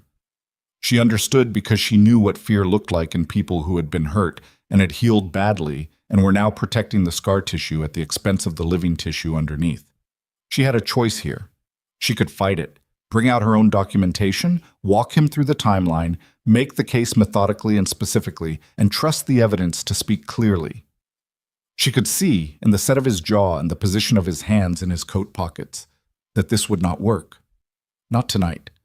He had already done the thing that frightened people do, which is to construct a story that protects them and then look at the evidence through the story rather than the other way around. "Did I earn your trust," she said, "to gain something?" "I don't know," he said. It was a horrible thing to hear. Not because it was cruel, but because it was honest. Because it was the specific honesty of someone who is genuinely uncertain and saying so, which is almost more painful than a clean accusation. "You know what I found in your restaurant," she said. "You know why I brought it to you. You know what it cost me to do that given what happened in Brooklyn." Her voice was steady, and she intended to keep it that way. "If I was building leverage, I had it. I could have gone to the press. I didn't." "You didn't go to the press," he said. "You went to me, which put you in a particular position with me." She recognized this phrasing. She recognized it because it was not his phrasing. It was someone else's. Someone who had fed him an interpretation and watched it take hold. She felt something cold and specific settle in her chest. "Your sister's words," she said. He didn't confirm or deny it. "Nathan," she said, and saying his name was the first time she'd done that, and she heard the weight of it land between them. "I don't know what your sister found or how she framed it, but I know what happened in Brooklyn, and I know what happened here, and I know the difference between them is that here I brought the evidence to the person who could actually fix it, and the people who were being stolen from are going to get their money back." He was quiet. "That's what I did," she said. "That's all I did." The silence between them stretched out. In the kitchen, Marcus was starting the dinner service prep, the particular rhythm of a kitchen coming to life, heat and sound and the smell of stock coming up to temperature. "I believe that you believe that," Nathan said finally. She looked at him for a long moment. "Okay," she said. "Not a capitulation, not an agreement. The specific okay of someone who understands that continuing is not going to help anything, who has calculated the cost of fighting and found that the fight itself would cost more than she currently had. She had done this before. She had stood in a room and told the truth and watched someone look through it at the more comfortable story. It had the same weight it always had, which was considerable, but it was not a new weight. "I'll finish my shift tonight," she said, "and then I think it's better if I'm not here." Something moved across his face, something quick, almost suppressed. "Emma." "It's fine," she said, and she kept her voice even because she was not going to perform pain in front of him. "It's fine. I'll talk to Patterson about the schedule." She picked up her tray of water glasses and carried them to table 12 and set each one at the 2 o'clock position with the same care she always used, and she did not look back at the host stand to see whether he was still there. He was gone when she looked up 5 minutes later. She worked the shift. She worked it well, with the focused competence that had carried her through every bad situation she'd encountered in 14 years of restaurant work, because the only thing she knew how to do when the floor dropped out was to keep moving. She brought a birthday dessert to table 7 and sang with the rest of the floor staff, and the woman at the table cried happy tears, and Emma smiled genuinely because the moment was genuinely good, separate from everything else. She managed a difficult table of 8 who couldn't agree on anything and eventually ordered 3 separate entrees each and needed 4 additional sauce requests. She checked on Marcus twice during the rush and said nothing about the conversation at the host stand, and he said nothing about Nathan's absence from table 14, which they both noticed and neither acknowledged. At the end of service, she found Paulina in the break room. "I'm leaving," Emma said. "The job. I'm going to talk to Patterson tomorrow." Paulina stared at her. "What? Why?" Emma looked at her carefully. "It's complicated. Personal. It's not connected to the payroll situation. That's handled. That's done. You're protected." Emma. "You're going to be okay here," Emma said. "Patterson's good. The restitution is real, I know it is. Stay." Paulina was looking at her with the expression of someone putting together a picture from incomplete pieces and getting close enough to the truth to be troubled by it. "He found out something," Paulina said. "About you. Something that looks bad." Emma was quiet. "Something that isn't actually bad," Paulina said, which was not a question. "It's complicated," Emma said again. "Complicated enough that being here makes it worse." She went home on the 6 train with her bag in her lap and her forehead against the cold window and the tunnel light strobing past and her mind doing the thing it did when she was trying not to feel something, cataloging practical details, running logistics, planning the next move. She would call Patterson in the morning. She would be honest. She would say there was a conflict with the ownership that she couldn't resolve, that she was not the right fit going forward, that she wished the restaurant well. She had 3 weeks of savings. She had contacts now, good ones. The industry whisper network would be different this time because Gerald was the one whose reputation was burning, and hers was intact, at least publicly, at least for now. She got off at her stop and walked the 4 blocks to her building and climbed the stairs to her apartment and sat on her couch in her work clothes and did not cry, because she had made a rule about this a long time ago, which was that she was allowed to feel things but she was not allowed to stay in them, and staying required sitting still, so she didn't sit still. She made tea.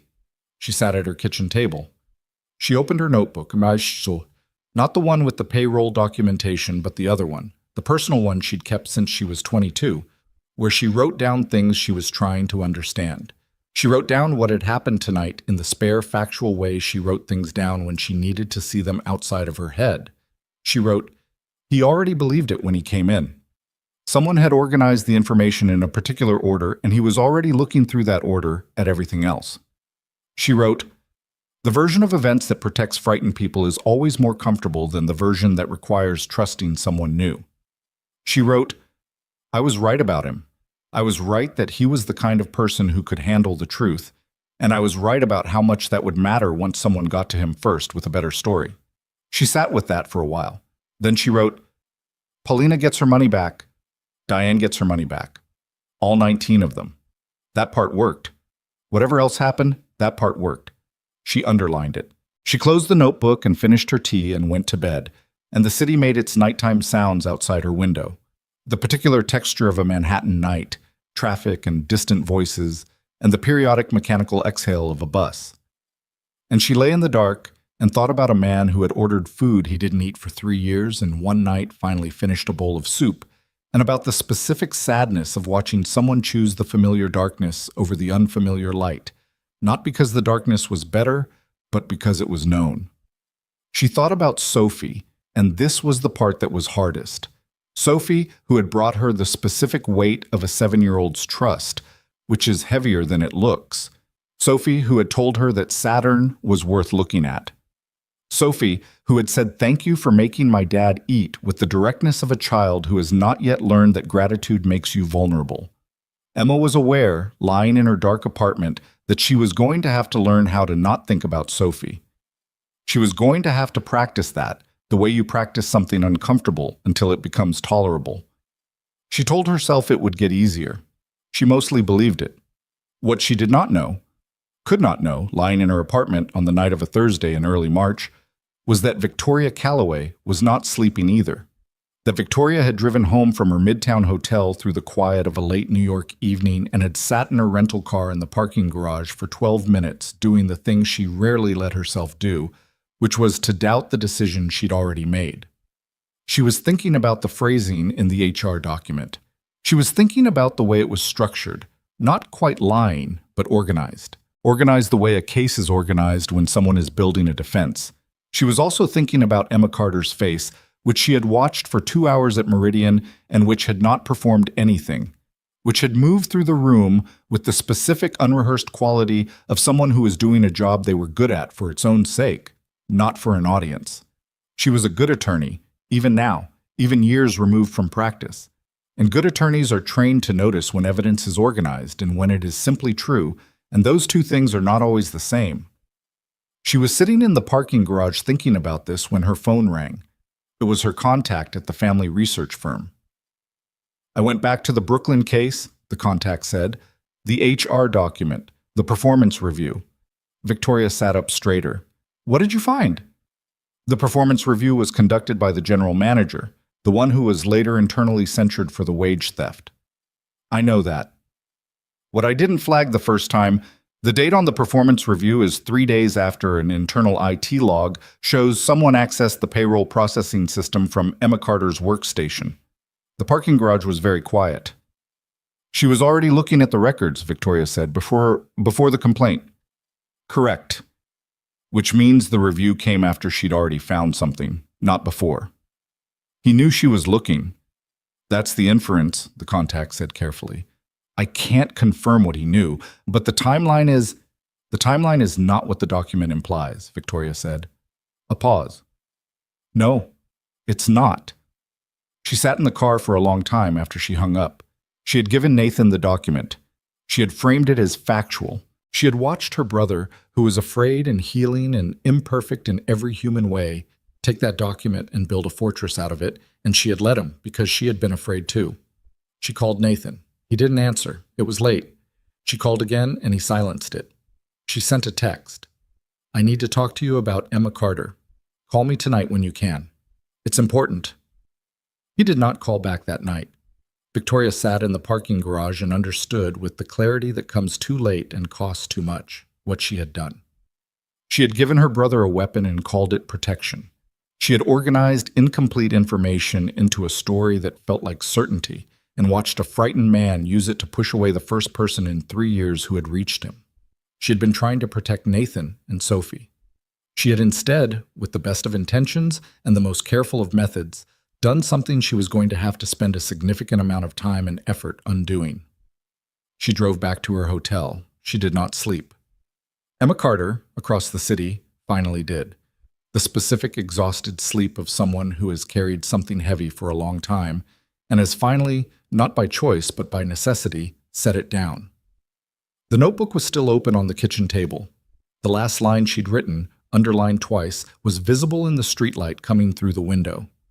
That part worked. The city moved around both women, and between them, in the dark, Nathan Calloway sat in the house that used to be a home and held a document his sister had given him and tried to decide what he believed. He was not good at this. He had never been good at the quiet, necessary work of deciding what was true when the truth was uncomfortable. He was excellent at problems with clear data and clear solutions.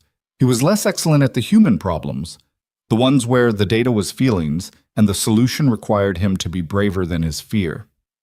He sat with the document for a long time.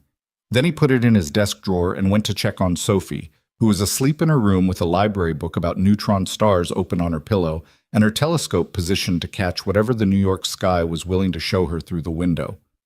He stood in the doorway for a moment, looking at his daughter. She had her mother's certainty. She also had, he was beginning to understand, a better instinct for people than he did. He turned off her light, carefully so the telescope wouldn't be disturbed, and went back to his own room and lay in the dark for a long time. And the document sat in its drawer, and the city continued outside, and nothing was resolved, and the weight of it was considerable. He fell asleep eventually, the way you fall asleep when exhaustion overrules everything else. In the morning, he would have to decide what was true. He was not looking forward to the morning. He did not call Victoria back that night. He didn't call her in the morning either, because the morning was Sophie's school drop-off, and a 9 o'clock call with his infrastructure team about the Chicago expansion, and 2 back-to-back meetings that ran until noon, and by the time he surfaced from all of it, the day had the quality of something that had happened to him, rather than something he'd lived through deliberately. Victoria's text was still on his phone. "Call me tonight when you can. It's important." He told himself he would call her after the afternoon meeting. Then the afternoon meeting ran long, and his assistant flagged 3 urgent items, and by 7 o'clock he was in the back of a car heading to Sophie's school pickup. She had an evening science club on Fridays, the one she'd joined in January with the specific intensity of someone who has identified their people. And the day was gone. He was operating on the particular autopilot of a person who has placed a difficult feeling in a drawer and closed it, and is now moving through their hours with great efficiency and no interiority. He was good at this. He had been good at it for 3 years. Sophie got in the car with her backpack and her coat half unzipped, and the expression she wore when something at science club had either thrilled or frustrated her, and he couldn't tell which until she said, "We did spectroscopy today," with the tone of someone reporting a religious experience, which answered the question. "Tell me," he said. She told him. The full account took 11 minutes and covered the basic science of light refraction, the specific setup of the equipment the club used, the fact that her friend Anya had knocked the prism off the table but it hadn't broken, and a detailed comparison between what they'd observed and what Sophie had read in her neutron star book. He listened with the part of himself that was always genuinely interested in Sophie's scientific education, and nodded and asked 2 questions that he knew from experience were the kind she found satisfying: specific, technical, taking her seriously. She was good. She was really good, at 7, in a way that went beyond pride into something more complicated. The specific, complicated feeling of watching your child be more certain about the world than you are. When they got home and Sophie went upstairs to feed her fish, 3 of them, named after astronomers, which she had explained to him at length in November, he sat at the kitchen table and finally opened his phone. 7:15. Victoria would be on Eastern Time in her hotel. He called. She answered on the second ring, which meant she'd been waiting. "I went back to the Brooklyn case," she said, without preamble, because this was how they talked to each other, without the social scaffolding that other people used. "My contact pulled the full record. The performance review in the HR document. Nathan, it was conducted 3 days after the payroll system logs show Emma accessed the records. He was quiet. She was already looking, Victoria said, before the review, before the complaint. The manager conducted the review after she'd already found something, not before. The document I gave you implies the review predates the complaint. The timeline is the opposite. He sat at his kitchen table and looked at the middle distance. The review was retaliation, he said. That's what the timeline suggests, yes. And the HR department's characterization was written by people employed by the man who was stealing from his staff, Victoria said, and her voice had something in it he rarely heard from her, a specific tightness that wasn't quite guilt but was adjacent to it.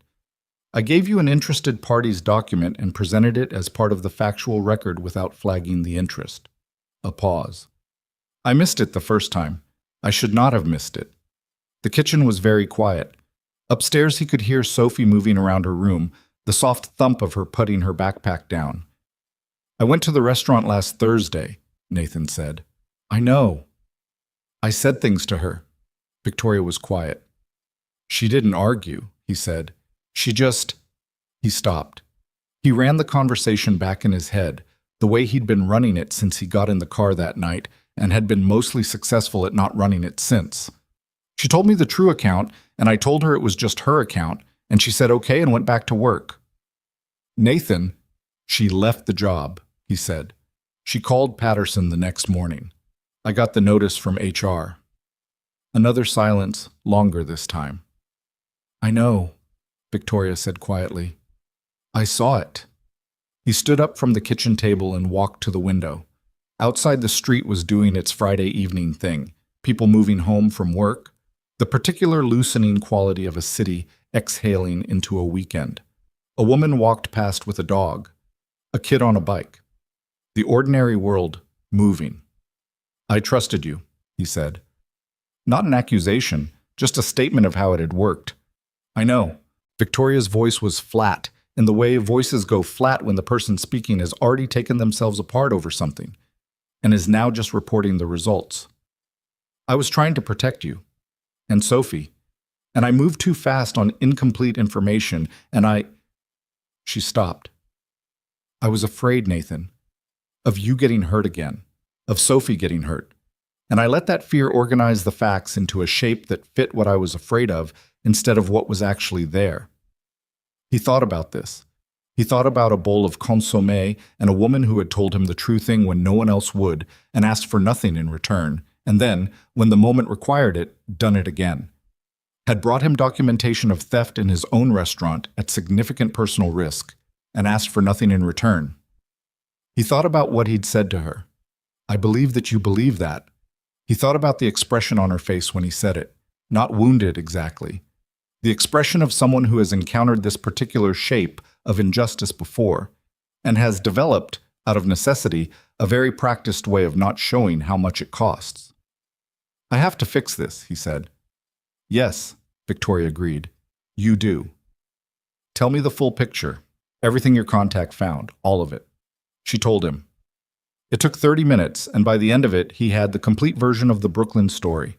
The timeline that showed Emma's access of the payroll records before the performance review, the manager's internal censure and transfer, the arbitration clause that had killed the proceeding before any factual finding was made, the reference letter carefully designed to say nothing. The full account of what had been done to Emma Carter 2.5 years ago by people who were protecting a thief. He listened without interrupting. When she finished, he was quiet for a long time. I did the same thing, he said. I protected myself at the cost of someone who told me the truth. Victoria didn't respond to that immediately. You're not the same as them, she said finally. I did the same thing, he said again. Not self-pity, just the specific honesty of someone who has decided to look at a thing clearly and is doing so without flinching. The mechanism was different. The result was the same. She lost her job because someone with more power than her decided the comfortable story was more useful than the true one. Nathan, where is she working? He said. A pause. I don't know. She left Meridian 2 weeks ago. My contact is still... Find out, he said. Please. I will, Victoria said. Nathan, I'm sorry. I know you were trying to protect us, he said. And he did know it, which was the complicated part. He knew his sister, and he knew how she moved through the world, and he knew that her fear was real, and that it had come from love, and that none of that made the outcome any less wrong. I know why you did it. It's still something we both have to fix. Both, she said. Both, he said. You're going to have to talk to her too. Another silence. Yes, Victoria said. I know. He hung up and stood at the window for a while longer, watching the ordinary Friday street, and then he went upstairs and knocked on Sophie's door. Come in. She was at her desk with the neutron star book and a notebook where she'd been drawing diagrams, event horizons from the look of it, drawn with the careful layered lines of someone who has spent time thinking about the shape of things. He sat on the edge of her bed.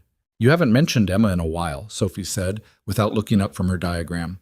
She said it with the specific studied casualness of a 7-year-old who has decided that the direct approach might not work and is trying a different angle. He looked at his daughter. I know, he said. Is she okay? He thought about how to answer this honestly without getting into the parts that Sophie didn't need to carry. I made a mistake, he said. I believed something that wasn't true, and it hurt her, and I'm going to try to fix it. Sophie looked up from her notebook. She looked at him with the direct, assessing gaze that she had inherited, Victoria had always said, from their mother. A gaze that was not soft, but was not hard either, that was simply honest. What kind of mistake? Sophie said. The kind where you're scared, he said, and you let the scared part make a decision that the rest of you wouldn't have made. Sophie considered this with the seriousness she brought to most problems. You should tell her, she said. Emma, you should tell her what you just told me. I'm going to try. Not try, Sophie said, with the particular firmness of someone who has absorbed the distinction between trying and doing. Tell her. Actually, tell her. He looked at his daughter for a moment, at this 7-year-old person who had her mother's certainty and his stubbornness and her own particular version of wisdom that was not like either of theirs. Okay, he said, I will. Sophie nodded and went back to her event horizon diagram. He sat there for another minute just in the room with her, in the quiet that had a different quality than the quiet of table 14. This one was not haunted by absence, but filled by the ordinary presence of a child doing her work. It was the kind of quiet he had not been able to access for 3 years, and had only recently begun to find his way back to.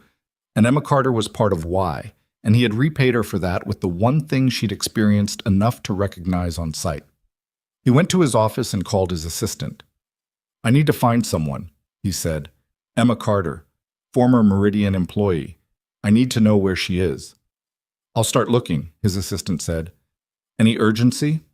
He thought about the 2 weeks she'd been gone. He thought about what she was likely doing.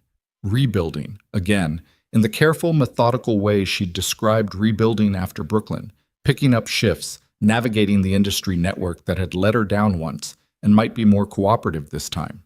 He thought about the weight she'd been carrying when she walked out of his restaurant on a Thursday night in March, with her tray and her water glasses and her practiced, unperformed steadiness.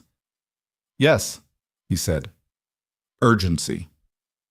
It took his assistant 4 days to locate Emma Carter, which was longer than he expected and which told him something about how carefully she moved through the world, not hiding exactly, but not making herself easy to find either. She had apparently told several former colleagues that she was taking a short break before looking for her next position and had otherwise not announced herself. She was working at a place called Bet's, a diner on the Upper West Side that had been open for 40 years and specialized in breakfast all day, and the kind of uncomplicated competence that kept neighborhood restaurants alive across decades of changing city trends. She was working the early shift, 6 to 2, which meant she was up before 5 and on the subway while most of the city was still in the dark. Nathan's assistant had found this out through a former Meridian staff member who had heard it secondhand from someone in the industry. He went on a Tuesday. He arrived at Bet's at 10:15, which he calculated was past the breakfast rush and before the lunch crowd, and walked in through a glass door with a handwritten specials board that listed things like Denver omelet, real ham, Ask for Marco, and the lemon pancakes are back. The place was maybe 60% full, the particular comfortable density of a neighborhood diner that people had made a habit of. It smelled like coffee and butter and griddle smoke and something that might have been apple pie. He stood inside the entrance and scanned the room. Emma was at the far end of the counter, handing 2 plates to a man in a gray jacket who was reading a newspaper. She was wearing a Bet's apron, blue, slightly faded, over a black shirt, her hair pulled back the same way she wore it at Meridian. She was talking to the man briefly, something short and probably about the food, and he nodded and she moved on, and she had not seen Nathan yet. He took a stool at the counter, near the end away from the door. He waited. She came around the counter, passed through about 90 seconds later, coffee carafe in hand, and stopped. She went very still for a moment. Her face did the thing he had seen it do at Meridian, the rapid internal calibration. Not fear, not quite, but the adjacent thing. Then she came toward him. She stopped on the other side of the counter, coffee carafe in hand, and looked at him with an expression that gave him very little to read. "Coffee?" she said. He almost laughed at the evenness of this. "Please," he said. She poured it. She set the carafe down and put both hands on the edge of the counter and looked at him. "You found me," she said. "It took 4 days," he said. "You're not easy to find." "I wasn't trying to be found." "I know." He held the coffee cup in both hands and looked at her. "Emma, I need Nathan." She said his name the way she'd said it that last night at Meridian. Weighted, real. "I'm at work." "I know, I'll be quick." He paused. "I won't be quick, actually, but I'll wait until your break if that's better." She studied him for a moment. Something moved behind her eyes. Boz. Assessment. Calculation. The specific evaluation of a person deciding how much of their time and attention a thing is worth. 12:30, she said. "I get 30 minutes. "I'll be here," he said. She went back to work. He sat at the counter and drank his coffee and did not pretend to look at the menu, and she did not come back to his end of the counter, and the diner moved around them both with the comfortable indifference of a place that had seen enough people sit at its counter with difficult things happening behind their eyes that it no longer found it remarkable. At 12:30, she came out from behind the counter with her apron off and sat on the stool next to him. "You have 30 minutes, she said. He had rehearsed this.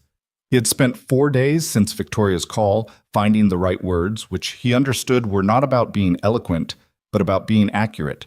He had learned this from Emma herself, the specific value of saying the true thing, even when the true thing was unflattering. "My sister gave me a document from the Brooklyn HR file," he said. "She framed it as factual. It suggested the complaint you filed was reactive, that you were facing discipline before you reported the theft." He paused. "I believed it. I used it to confirm the fear I was already carrying, which is what frightened people do with evidence that fits their fear. And I said things to you that were not fair and not accurate, and that cost you your job." Emma was looking at the counter. She turned her coffee cup. She'd poured herself one when she sat down, slowly with 2 fingers. "My sister went back to the record," he continued. "The performance review was 3 days after the payroll system logs show you accessed the records.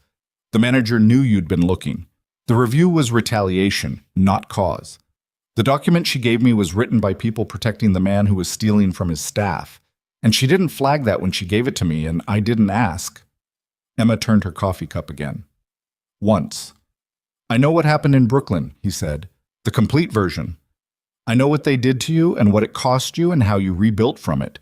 And then you came to Meridian and you did the same thing again, found something wrong, and documented it carefully and brought it to the person who could fix it, and I fixed it because of you, and 19 people got their money back because of you. And then I stood in my own restaurant and looked at you through someone else's interpretation and said, I believe that you believe that. And you walked away without arguing because you understood, before I did, that arguing wasn't going to work." The diner moved around them. A couple near the window asked for the check. The cook called something back to a server. A kid at the booth by the door was doing homework. "What do you want me to say?" Emma said. Her voice was even and real. Not cold, never quite cold, but clear. "Nothing," he said. "I don't need you to say anything. I came here to say the true thing because you deserve to hear it said directly." He paused. I was wrong. I let fear make a decision that cost someone who didn't deserve to pay for my fear. I'm sorry. She turned her coffee cup once more. She looked at it. She looked at the counter. She looked briefly at the window. Your sister was protecting you, she said. My sister made a mistake, he said. She knows it. She was trying to protect Sophie. Emma, he said it quietly. You don't have to defend her. Not to me. Not right now. She was quiet. The job at Meridian, he said. I want to offer it back. Patterson has kept your section open. I asked her to when I understood what had happened. Your staff, your schedule, your section, everything as it was. She looked at him then, a real look, not guarded, but searching. Why? She said. Because it was your job and you did nothing to lose it, and the situation that took it from you was based on false information. He paused. That's the practical answer. What's the other answer? He looked at her. He had practiced this part too, and had decided in the end that the practiced version was less true than the unpracticed one. Because Marcus has been making the consommé every Thursday for the past 2 weeks, and putting it in the walk-in when it goes unclaimed, he said. And Sophie asked me 3 days ago if you had found a telescope yet. And because I'm better at recognizing when something is real than I was 2 weeks ago, and I don't want to be the kind of man who lets fear make the important decisions. He paused. And because you told me the true thing when no one else would, twice, and I want to be someone you can keep doing that with. The 30 minutes were almost up. Emma had her hands flat on the counter now, both of them, and was looking at the door to the kitchen where she'd need to be in about 2 minutes. The job, she said slowly. Yes. The same job. Yes. And I'm supposed to just come back to the restaurant where you accused me of manipulating you. Yes, he said. I know how that sounds. It sounds like something I've done before, she said. The rebuilding in the same place thing. It doesn't always go the way you think. I know, he said. I'm not asking you to trust that it will. I'm asking you to come back and see. She was quiet for a long moment. I need to think about it, she said. Okay. That's not a no. I heard it as a not yet, he said. I can work with not yet. She looked at him, a brief, complicated look. And then she stood up and picked up her apron. Leave your number with Marco at the counter, she said. I'll call you. She went back to work. He left his number with Marco, who was a large man with a handlebar mustache who took the piece of paper without comment and tucked it next to the register with the specific professional neutrality of someone who had seen a lot of things happen at his counter and had opinions about none of them. Nathan walked out into the late morning of a Tuesday in March, with the particular feeling of a person who has said the necessary thing and now must simply wait, which he had never been good at but was possibly going to have to get better at. He did not hear from Emma that day. He did not hear from her the next day either. On Thursday, he went to Meridian and sat at table 14 and ordered the dinner that he'd been unable to finish for 3 years. And Patricia, a server covering Emma's section, competent and kind and not Emma, brought it out, and he looked at it and ate about half of it, which was better than sending it back, and left a $400 tip and went home. He told himself this was fine. He told himself he had done what he could do and the rest was up to Emma, and that this was how it worked when you had burned something down with your own hands. You could rebuild the structure, but you couldn't make someone walk back into it. Victoria flew back to New York on Friday. She arrived at his house at 7 in the evening with takeout from a Thai place she'd remembered he liked, and a bottle of wine she'd chosen with the specific care of someone who is trying to have a conversation they'd rather not have. She sat across from him at his kitchen table, the same table where he'd sat 2 nights ago running the clock on not hearing from Emma, and put her hands flat on the table in a way that reminded him, for a moment, of Emma in the diner. I want to apologize properly, Victoria said. Not for the reason I did it, for the way I did it. You don't have to. I do, she said. Let me. She looked at the table for a moment, then at him. I've spent 17 years being the person who sees things coming, since Mom got sick. Since you started building things and I was the one watching the perimeter, and I'm good at it most of the time, and it's kept a lot of bad things from happening. She paused. And somewhere in the middle of being good at it, I started believing that my version of what was dangerous was automatically more reliable than other people's version of what was safe. And that's not the same thing. He looked at her. She's not dangerous, Victoria said. I knew that when I sat in Meridian and watched her work. I knew it before I had all the information. And I gave you the document anyway because I was afraid of the alternative, which was telling you that I thought she was real and watching you move towards something that might hurt you and not being able to stop it.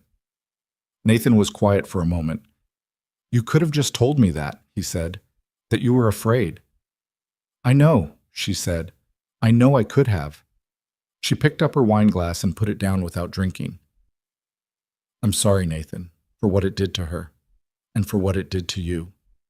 He looked at his sister, at the specific, tired, honest face of someone who has been doing a job with love and with error for 17 years and knows the difference. I found her, he said. I went and talked to her. Victoria looked up. I told her the full version, he said. The timeline, what the document actually was, what I should have done. He paused. I asked her to come back. What did she say? Not yet. Victoria was quiet for a moment. Then she said, I need to talk to her. I know, he said. I told her that. In the conversation that went better in my head than in reality. Victoria almost smiled. Almost. She'll come back, Victoria said. It was not optimism.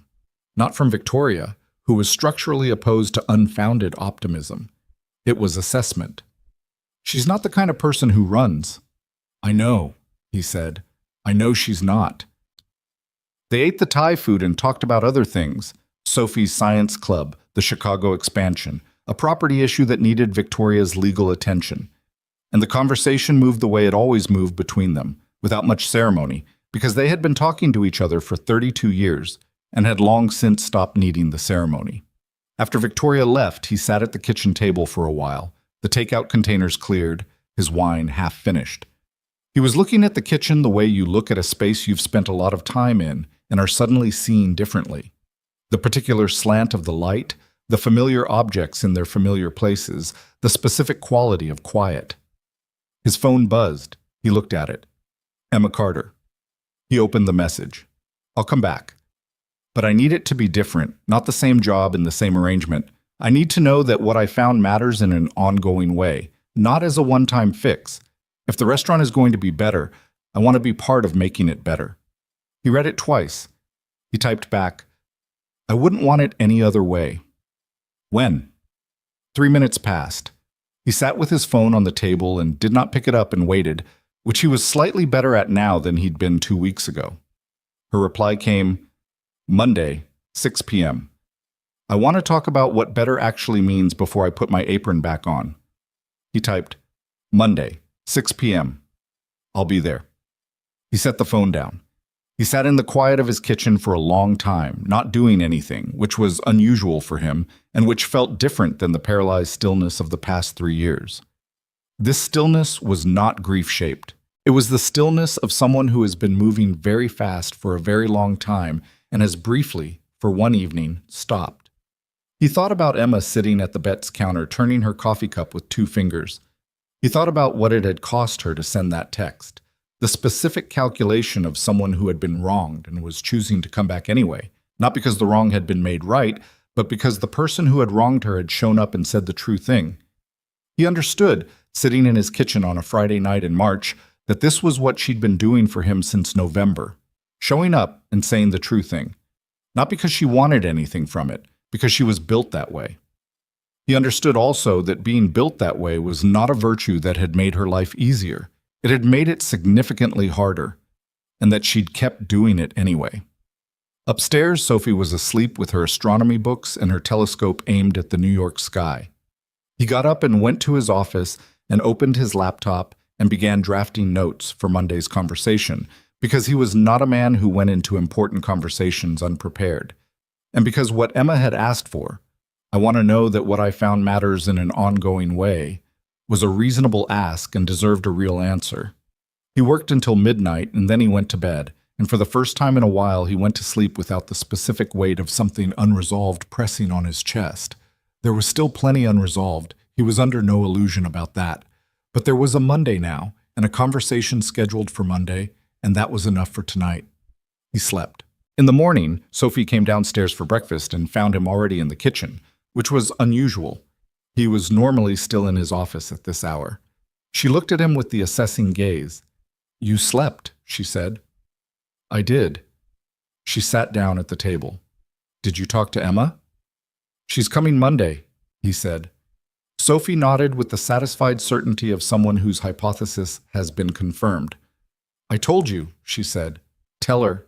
Actually tell her." She accepted the bowl of cereal he put in front of her. "Can I come Monday?" "It's a school night." "So it'll be fast." He looked at his daughter. "Maybe not Monday," he said, "but soon." Sophie considered this. "Is soon before or after you fix it completely?" He thought about this honestly, because Sophie always knew when he wasn't being honest. "I don't know yet," he said. "That part might take a while." She nodded, apparently satisfied that he was at least being accurate about his uncertainty, which she had always preferred over false confidence. "Okay," she said, "but tell me when." "You'll be the first to know," he said. She ate her cereal and he drank his coffee, and the morning moved the way mornings do when things are not perfect but are moving in the right direction, which is the only kind of morning that is actually sustainable. Outside the kitchen window, the March sky was doing something that might eventually become spring. Not there yet, still gray and cold, but with a quality to the light that suggested the season was considering changing its mind about winter. He watched it for a moment. Then he went back to his notes for Monday. Monday came in cold and clear, the kind of March evening that hadn't decided yet whether it was still winter or something else, the sky going dark blue at the edges by 6 o'clock with a sharpness that made the city look temporary, like a photograph. Emma arrived at Meridian at 5:58. She stood outside the entrance for a moment before going in, not hesitating exactly, but taking the kind of breath that precedes something you've decided to do but haven't quite done yet. The restaurant wasn't open for dinner service until 7, which meant the room was quiet, half-lit, the ambient warmth of the kitchen running but the dining floor not yet dressed. It looked different in this in-between state, less performed, more like what it actually was, which was a room with tables and chairs and 40 years of other people's evenings stored somewhere in its walls. Patterson met her at the door and led her to the private dining room off the main floor, a smaller room they used for events, which had been set up with a table and 4 chairs and water and a coffee carafe that was visibly fresh. Not a corporate setup, no presentation materials, no projector, nothing that looked like a negotiation, just a table and chairs and the carafe, which Emma read as intentional. Nathan was already there. He was standing near the window when she came in, not behind the table in the way that would have been a power position, and he turned when she entered and looked at her with an expression she had not seen on him before, which was something like braced, the expression of a person who has prepared as well as they can and is now simply present and waiting for the actual thing. "Emma," he said. "Nathan," she said. They sat down across from each other. Not adversarially. The table was small enough that across didn't feel far.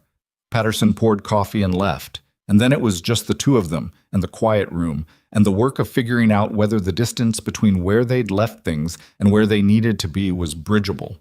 Emma put both hands flat on the table, was it? She'd noticed herself doing this more often lately, this grounding gesture, pressing her palms to surfaces as if checking that things were solid, and looked at him directly. "I want to say something before you go through whatever you've prepared," she said. He nodded. "I'm coming back because the situation here is better than it was," she said. "The people who were being stolen from got their money. Gerald is gone. Those are real things that happened because I said something and you acted on it." She paused. "I'm not coming back because everything is fixed between us. It's not. You believed the wrong thing about me and it cost me, and an apology doesn't undo the cost, it just acknowledges it. I need you to know I understand the difference." "I do know the difference," he said. "I'm not asking you to pretend otherwise." "Okay," she said. "Good." He reached into the folder he'd brought and pulled out a single piece of paper and slid it across the table. She looked at it. It was not a job offer document exactly. It was a page of notes, handwritten, his handwriting smaller and more deliberate than she'd have guessed. "You said you wanted it to be different," he said. "Not the same job in the same arrangement, I want to tell you what I think that means practically, and I want you to tell me what I'm missing." She read the notes. She took her time with them. What he'd written was specific, not vague. A new position, not floor staff, but something between floor and management. A wage transparency coordinator was what he'd written, which was a title she'd never seen before, and which he'd clearly made up, and which she was quietly certain was made up specifically for her. The scope included monitoring payroll across the Callaway restaurant properties. There were 4 others besides Meridian, on a quarterly basis, with direct reporting access to the family office rather than to any property manager.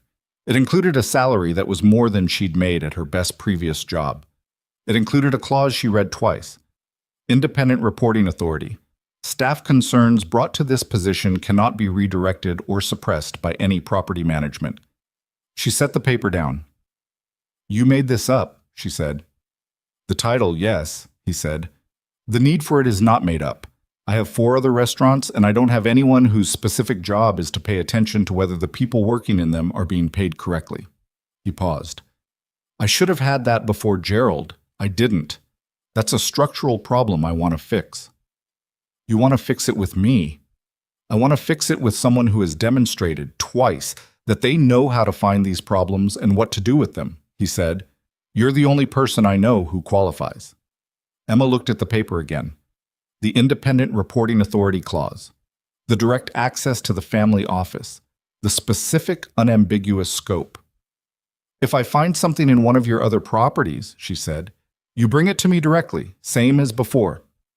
And if what I find implicates someone you trust." He looked at her steadily. "Same as before," he said. She absorbed this. "I'd want to keep a section at Meridian," she said. "Floor shifts. I don't want to be entirely off the floor." He blinked, slightly surprised. "Okay." "I'm better at the oversight work if I'm still doing the floor work," she said. "I notice things differently when I'm in the room as a server than when I'm in the room as someone official. People talk to me differently."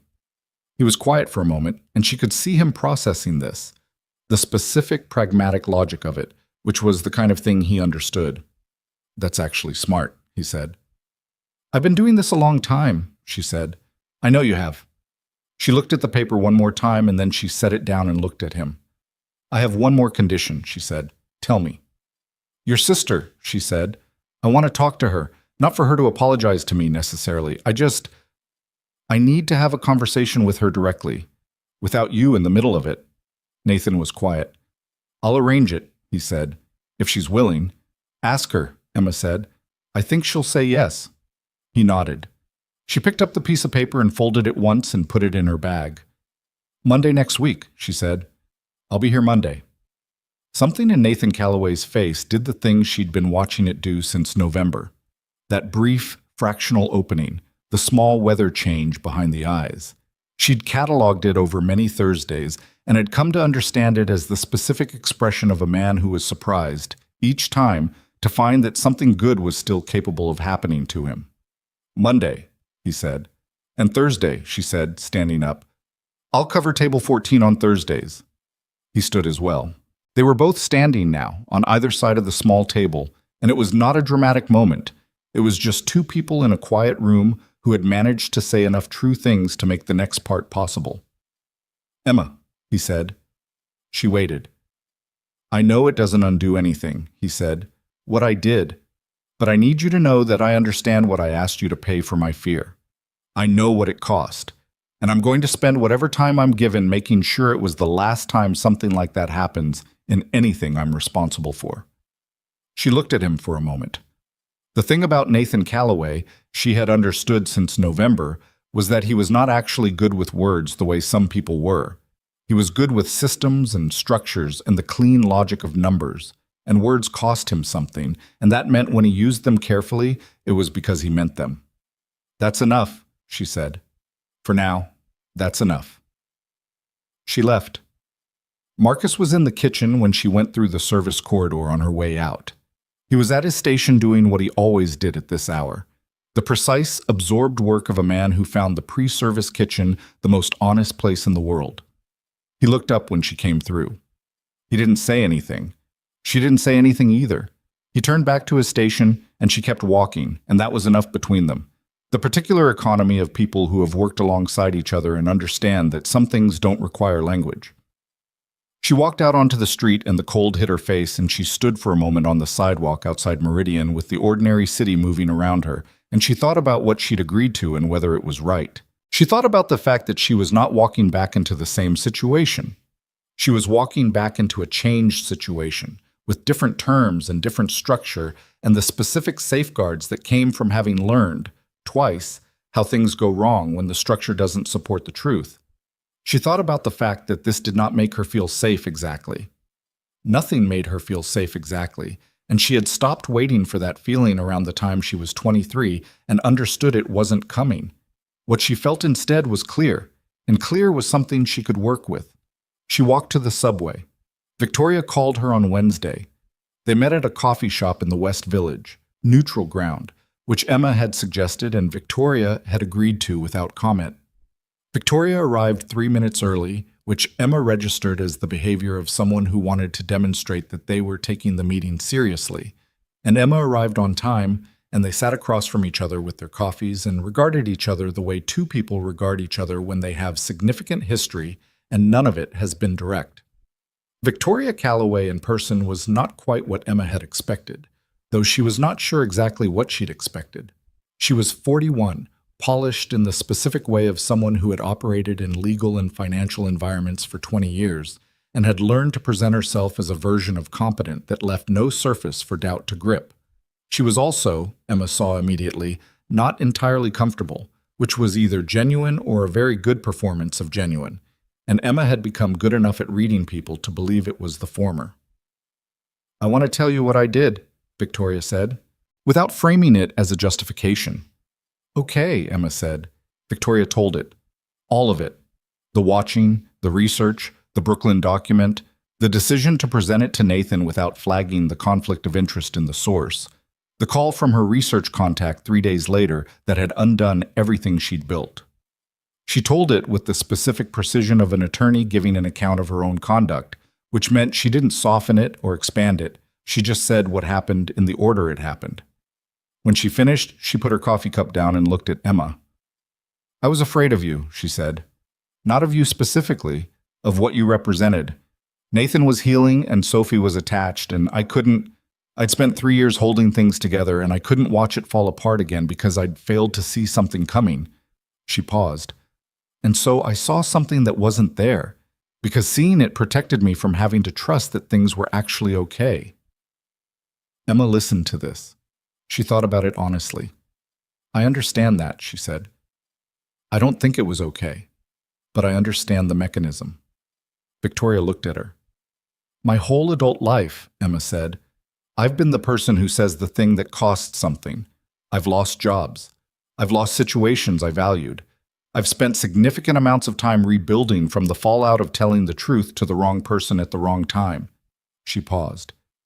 "And I could have been bitter about it, and sometimes I was, and I could have decided that the people who hurt me were malicious, and sometimes they were. But most of the time they were just afraid of what the truth cost them, afraid of what it would change, afraid of who they'd have to be if they admitted it." She turned her coffee cup.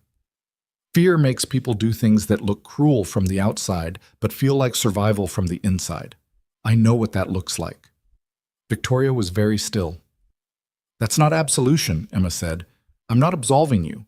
What you did hurt me, and the fact that fear was the reason doesn't make the hurt smaller." She held Victoria's gaze. "But I'm also not interested in staying in the hurt. I have enough experience with what happens when you do that to know it doesn't get you anywhere useful."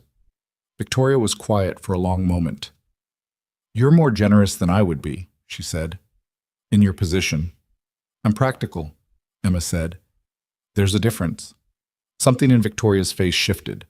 Not a smile exactly, but the specific facial movement of someone encountering a person who is more complicated than they expected, and finding this, despite themselves, interesting.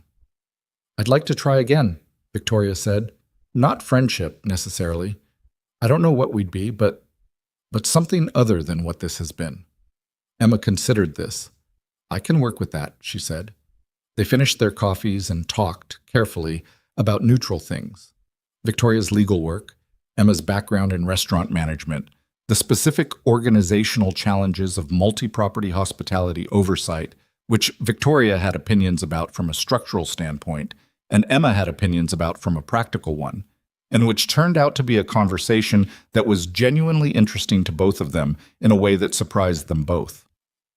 When they parted on the street outside, Victoria said, "Nathan told me what you asked for, the independent reporting structure." "Yes," Emma said.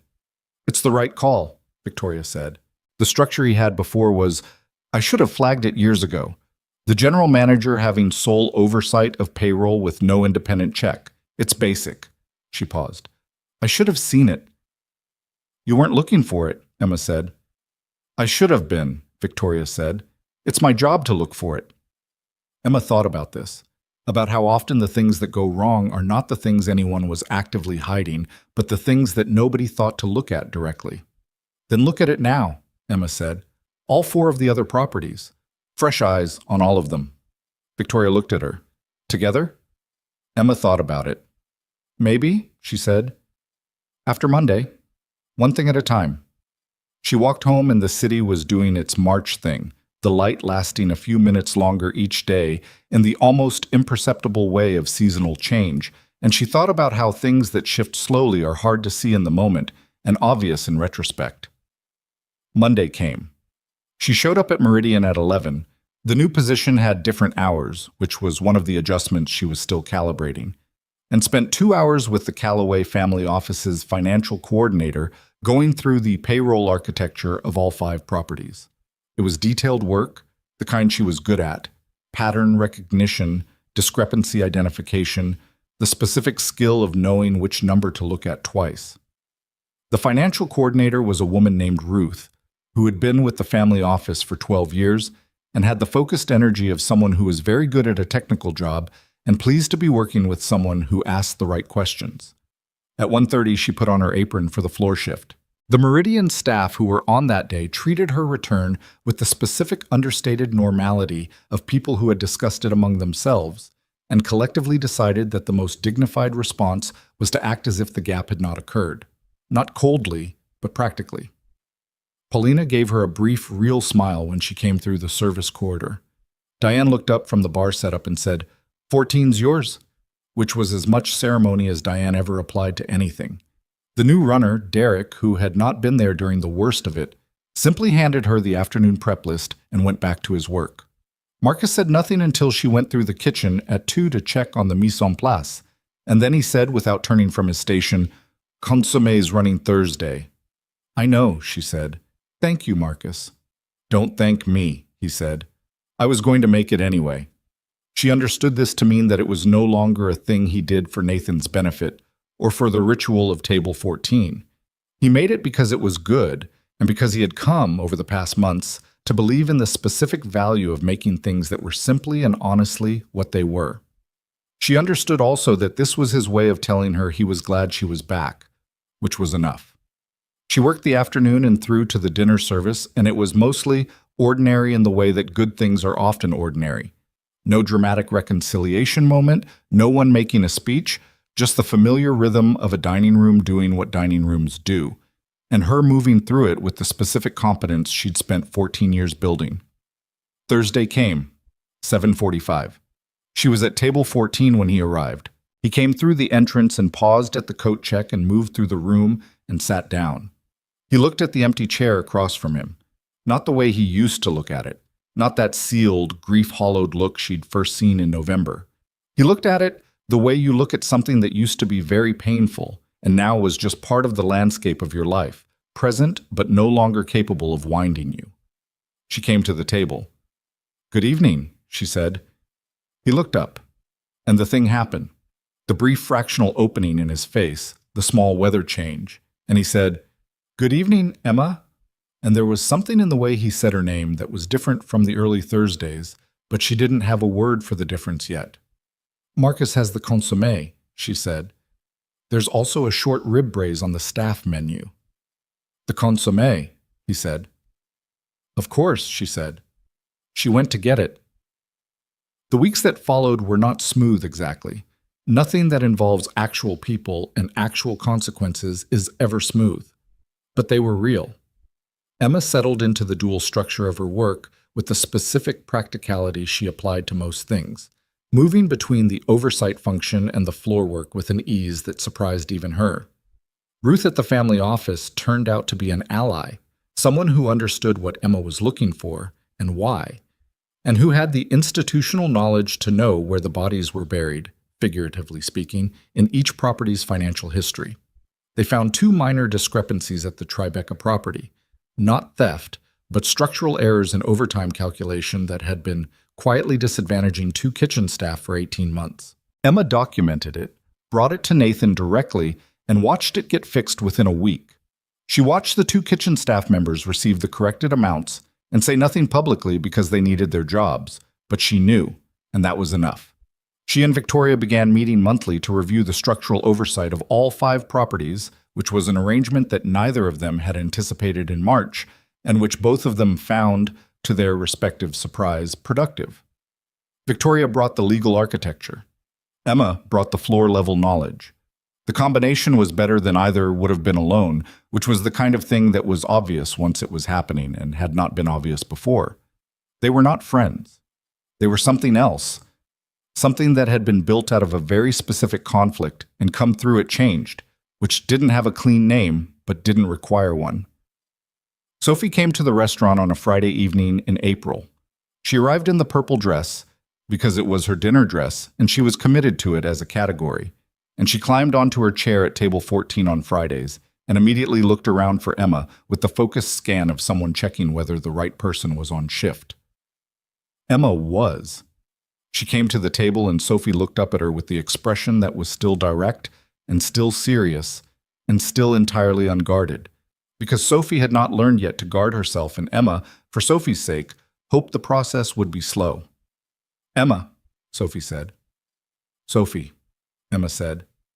"Astronomy update." Sophie straightened. She had been waiting for this.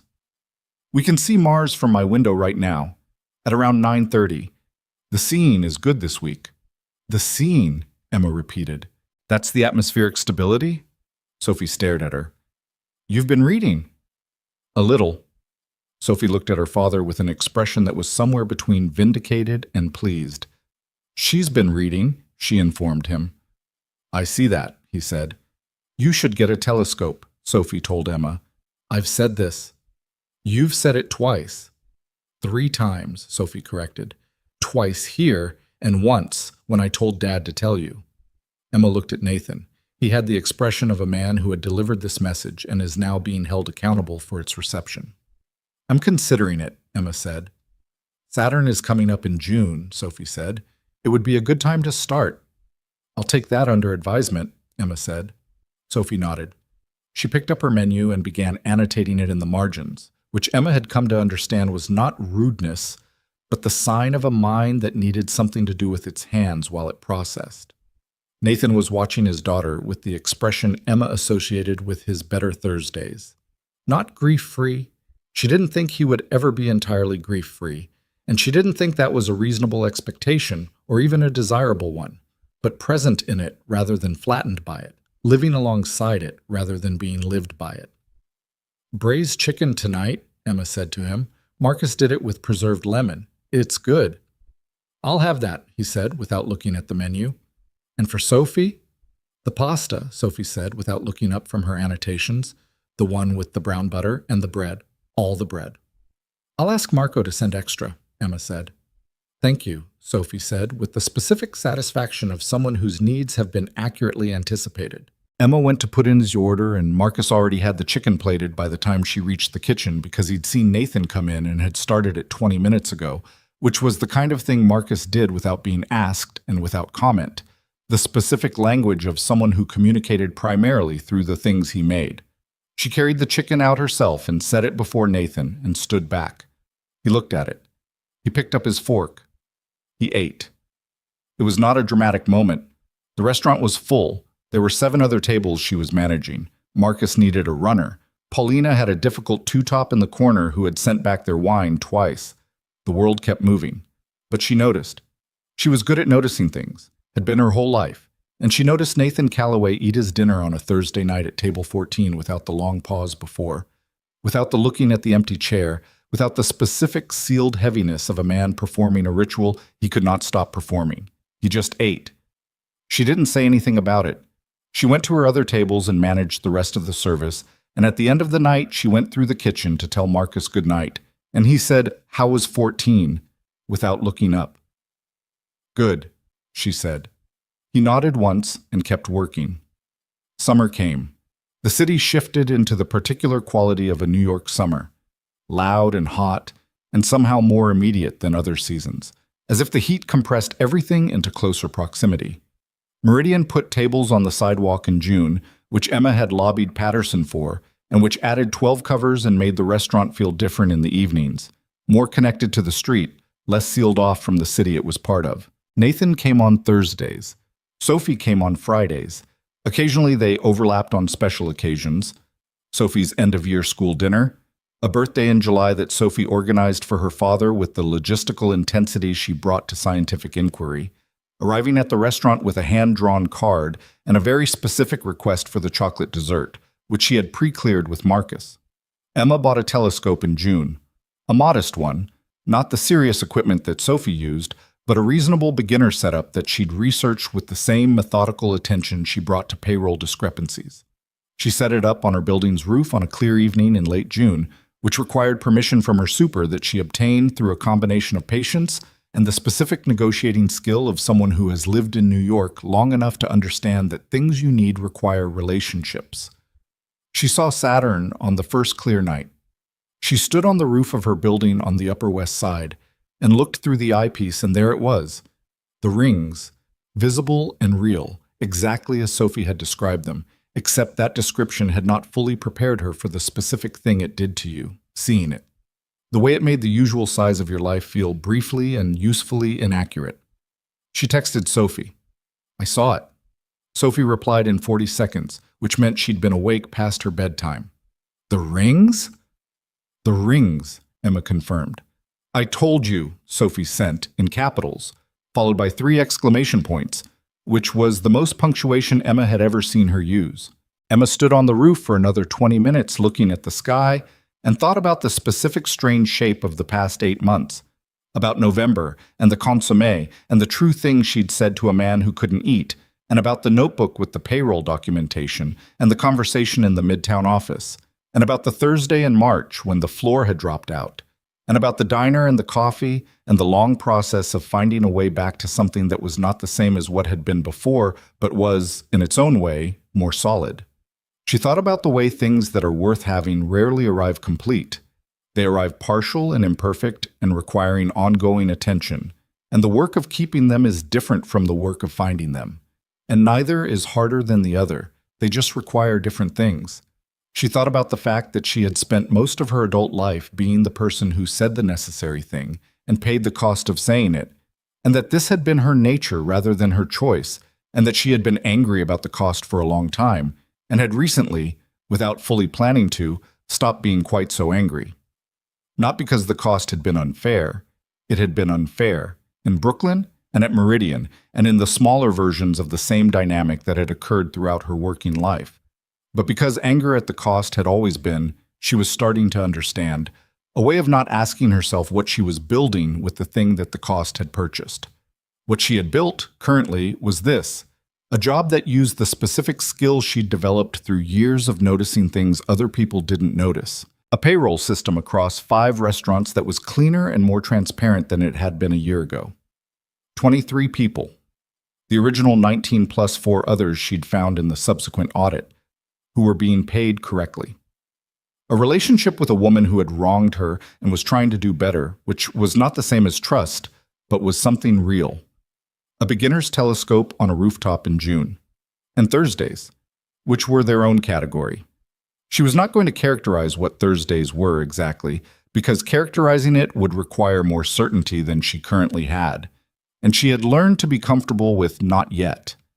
She knew that Nathan Calloway was a complicated man who was still doing the work of becoming someone his grief hadn't finished making, and she knew that she was a complicated woman who had her own work to do, and she knew that the Thursday dinners and the floor shifts and the conversations that had been building since November were something, even if the something didn't have a name. She was not in a hurry. She was 30 years old and had spent most of her life in a hurry, hurrying to the next shift, hurrying to rebuild after the last collapse, hurrying past feelings that would slow her down.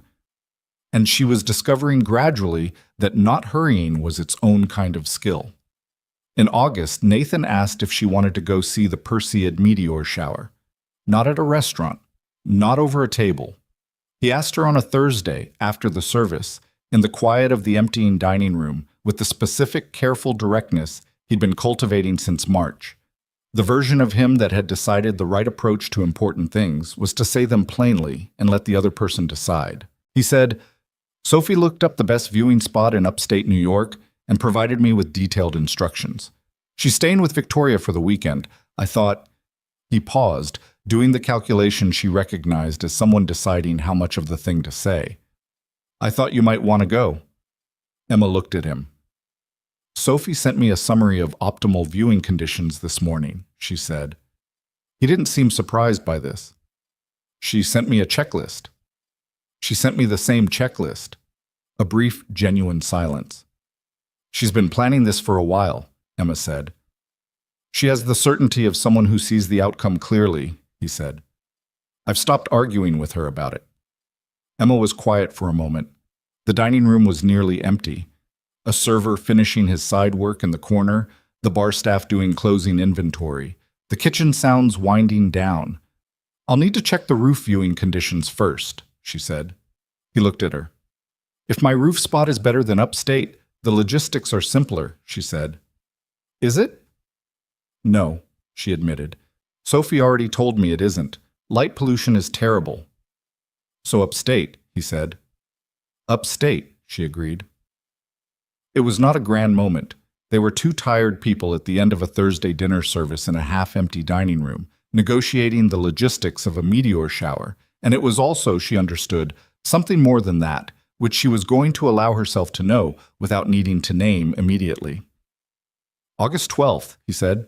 "She's done the math." "Of course she has," Emma said.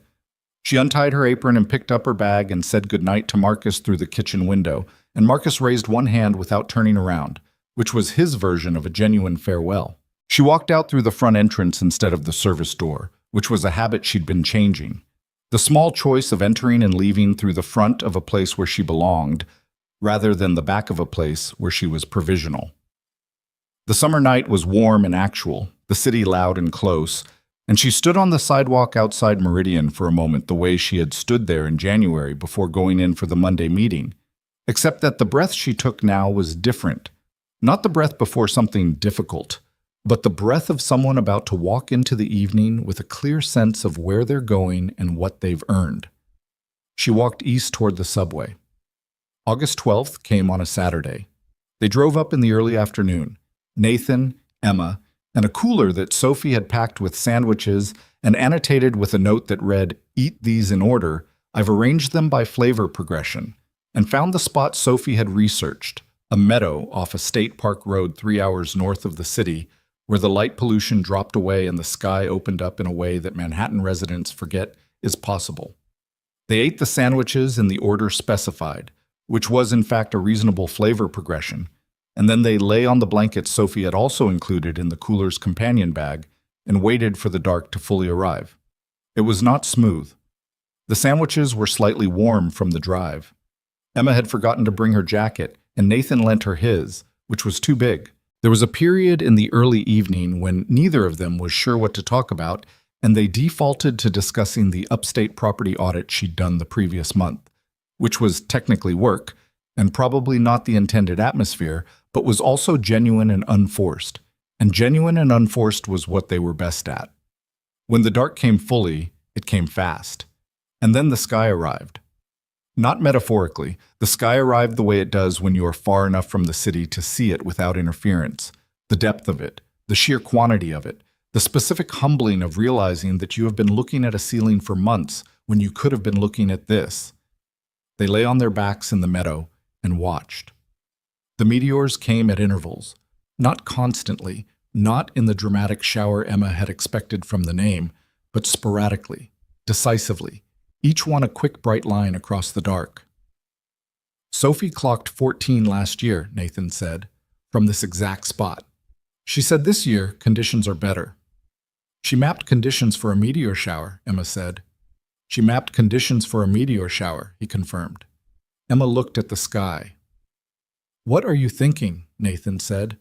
He said it the way people say it when they actually want to know, not as a conversational device.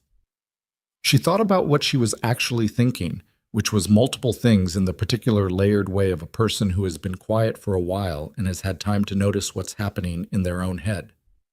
That I spent a long time being angry, she said, about the cost of things. Brooklyn and the year after, and then Meridian and the March thing. And I'm not very angry anymore, and I'm not sure exactly when that changed. He was quiet. I think it changed when the situation actually changed, she said. When the people who deserved to be paid correctly got paid correctly. When the structure got fixed rather than papered over. The anger was, it was information. It was telling me that something was wrong and I should say so. And I said so, and something happened about it, and the anger stopped having a job to do. What does it feel like now? He said. Without it? She thought about this honestly. Lighter, she said, but also less familiar. I'm still figuring out what to do with lighter. He was quiet for a moment. A meteor crossed the upper left quadrant of the sky. Bright, sustained, the kind that made you involuntarily say, oh. I'm still figuring out what to do with present, he said. 3 years of being somewhere else in my own life, and now I'm here. I'm not always sure what to do with that. I know, she said. Sophie is better at it than I am, he said. Being present. She doesn't remember enough of the before to grieve it the way I do. She just lives in it. The current version. She's good at that, Emma said. She's good at looking at the thing in front of her. She gets that from her mother, he said.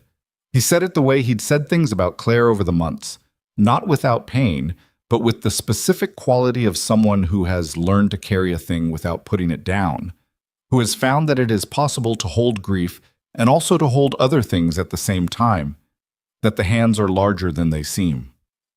Tell me about her, Emma said. Claire. He was quiet for a moment. She had not asked before. She had understood over the months that it was a door he would open when he was ready, and that her job was not to push it, but to be present when it opened. She was asking now because she thought he was ready, and because she was ready to know. He told her. He talked for a long time, while the meteors came and went above them, about a woman who had been his opposite in the specific way that works, practical, where he was theoretical, warm in rooms where he was reserved, certain about people in a way he had to work at. A woman who had made him eat when they were first together by the same mechanism Emma had discovered at Meridian, by simply telling him the true thing about what the food wasn't and waiting until he was ready to hear it. A woman who had wanted Sophie fiercely from the beginning and had been the kind of mother who made the project of it look effortless, which Nathan now knew it wasn't, and which he had not always understood when she was alive, and which he carried as one of the many things he wished he'd said while there was time. Emma listened. She didn't try to fix any of it or reframe it or make it smaller. She just listened, the same way she listened when Nathan's Thursday conversation moved towards something real, with the full attention of someone who understood that being heard was not a small thing, that it was sometimes the thing that made the difference between a person staying sealed inside their loss and a person finding the door. When he finished, the sky was quiet for a moment. No meteors, just the static of stars. She sounds like someone worth grieving, Emma said.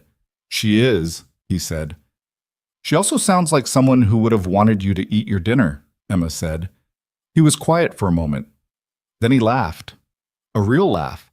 The kind that surprised him, the kind she'd been hearing more of lately, the kind that didn't happen in a person who is still mostly sealed. She would have had strong opinions about my restaurant management also, he said. I think she would have liked the independent reporting structure, Emma said. She would have designed it better than I did, he said. They lay in the meadow and the meteors came back. 4 in quick succession, scattered across the sky like someone making a point. Emma counted them. Nathan counted them. 12 so far, he said. 14, she said. You missed 2 on the left side. He turned his head to look at her. You're going to keep track better than I do, he said. Someone has to, she said. He looked at her in the dark, in the specific way that had been building since November and had been named by nothing and required nothing to be named. Not yet, not tonight. Tonight was for meteors and sandwiches and the things that didn't need language. Emma, he said. Yeah, she said. Thank you, he said, for all of it, from the beginning. She looked at the sky. The food wasn't the problem, she said. You know that now. I know that now, he said. Above them, the 15th meteor crossed the dark, the longest one yet, bright and deliberate, the kind that Sophie would have annotated and measured and filed as evidence for her ongoing argument that the universe was larger and stranger and more worth paying attention to than most people bothered to notice. Emma watched it go. She thought about a corner table in a restaurant and a man who ordered food he couldn't eat, and a 7-word sentence that had started something neither of them had known they were starting. She thought about the fact that the most important things she'd ever done had not looked from the outside like important things. A bowl of soup, a notebook, a text message, a conversation in a diner where she drank cold coffee and told a man he could come back. She thought about the cost of saying the true thing and the specific thing that the cost had purchased, and she looked at the sky and thought, yes, worth it. The night moved around them, patient and enormous, and they lay in the meadow and counted meteors, and got to 19 before Nathan fell asleep beside her, which was so human and so imperfect that she smiled without meaning to, and pulled his jacket a little tighter around herself, and kept watching the sky. She had nowhere to be in the morning. For the first time in a long time, that felt like enough.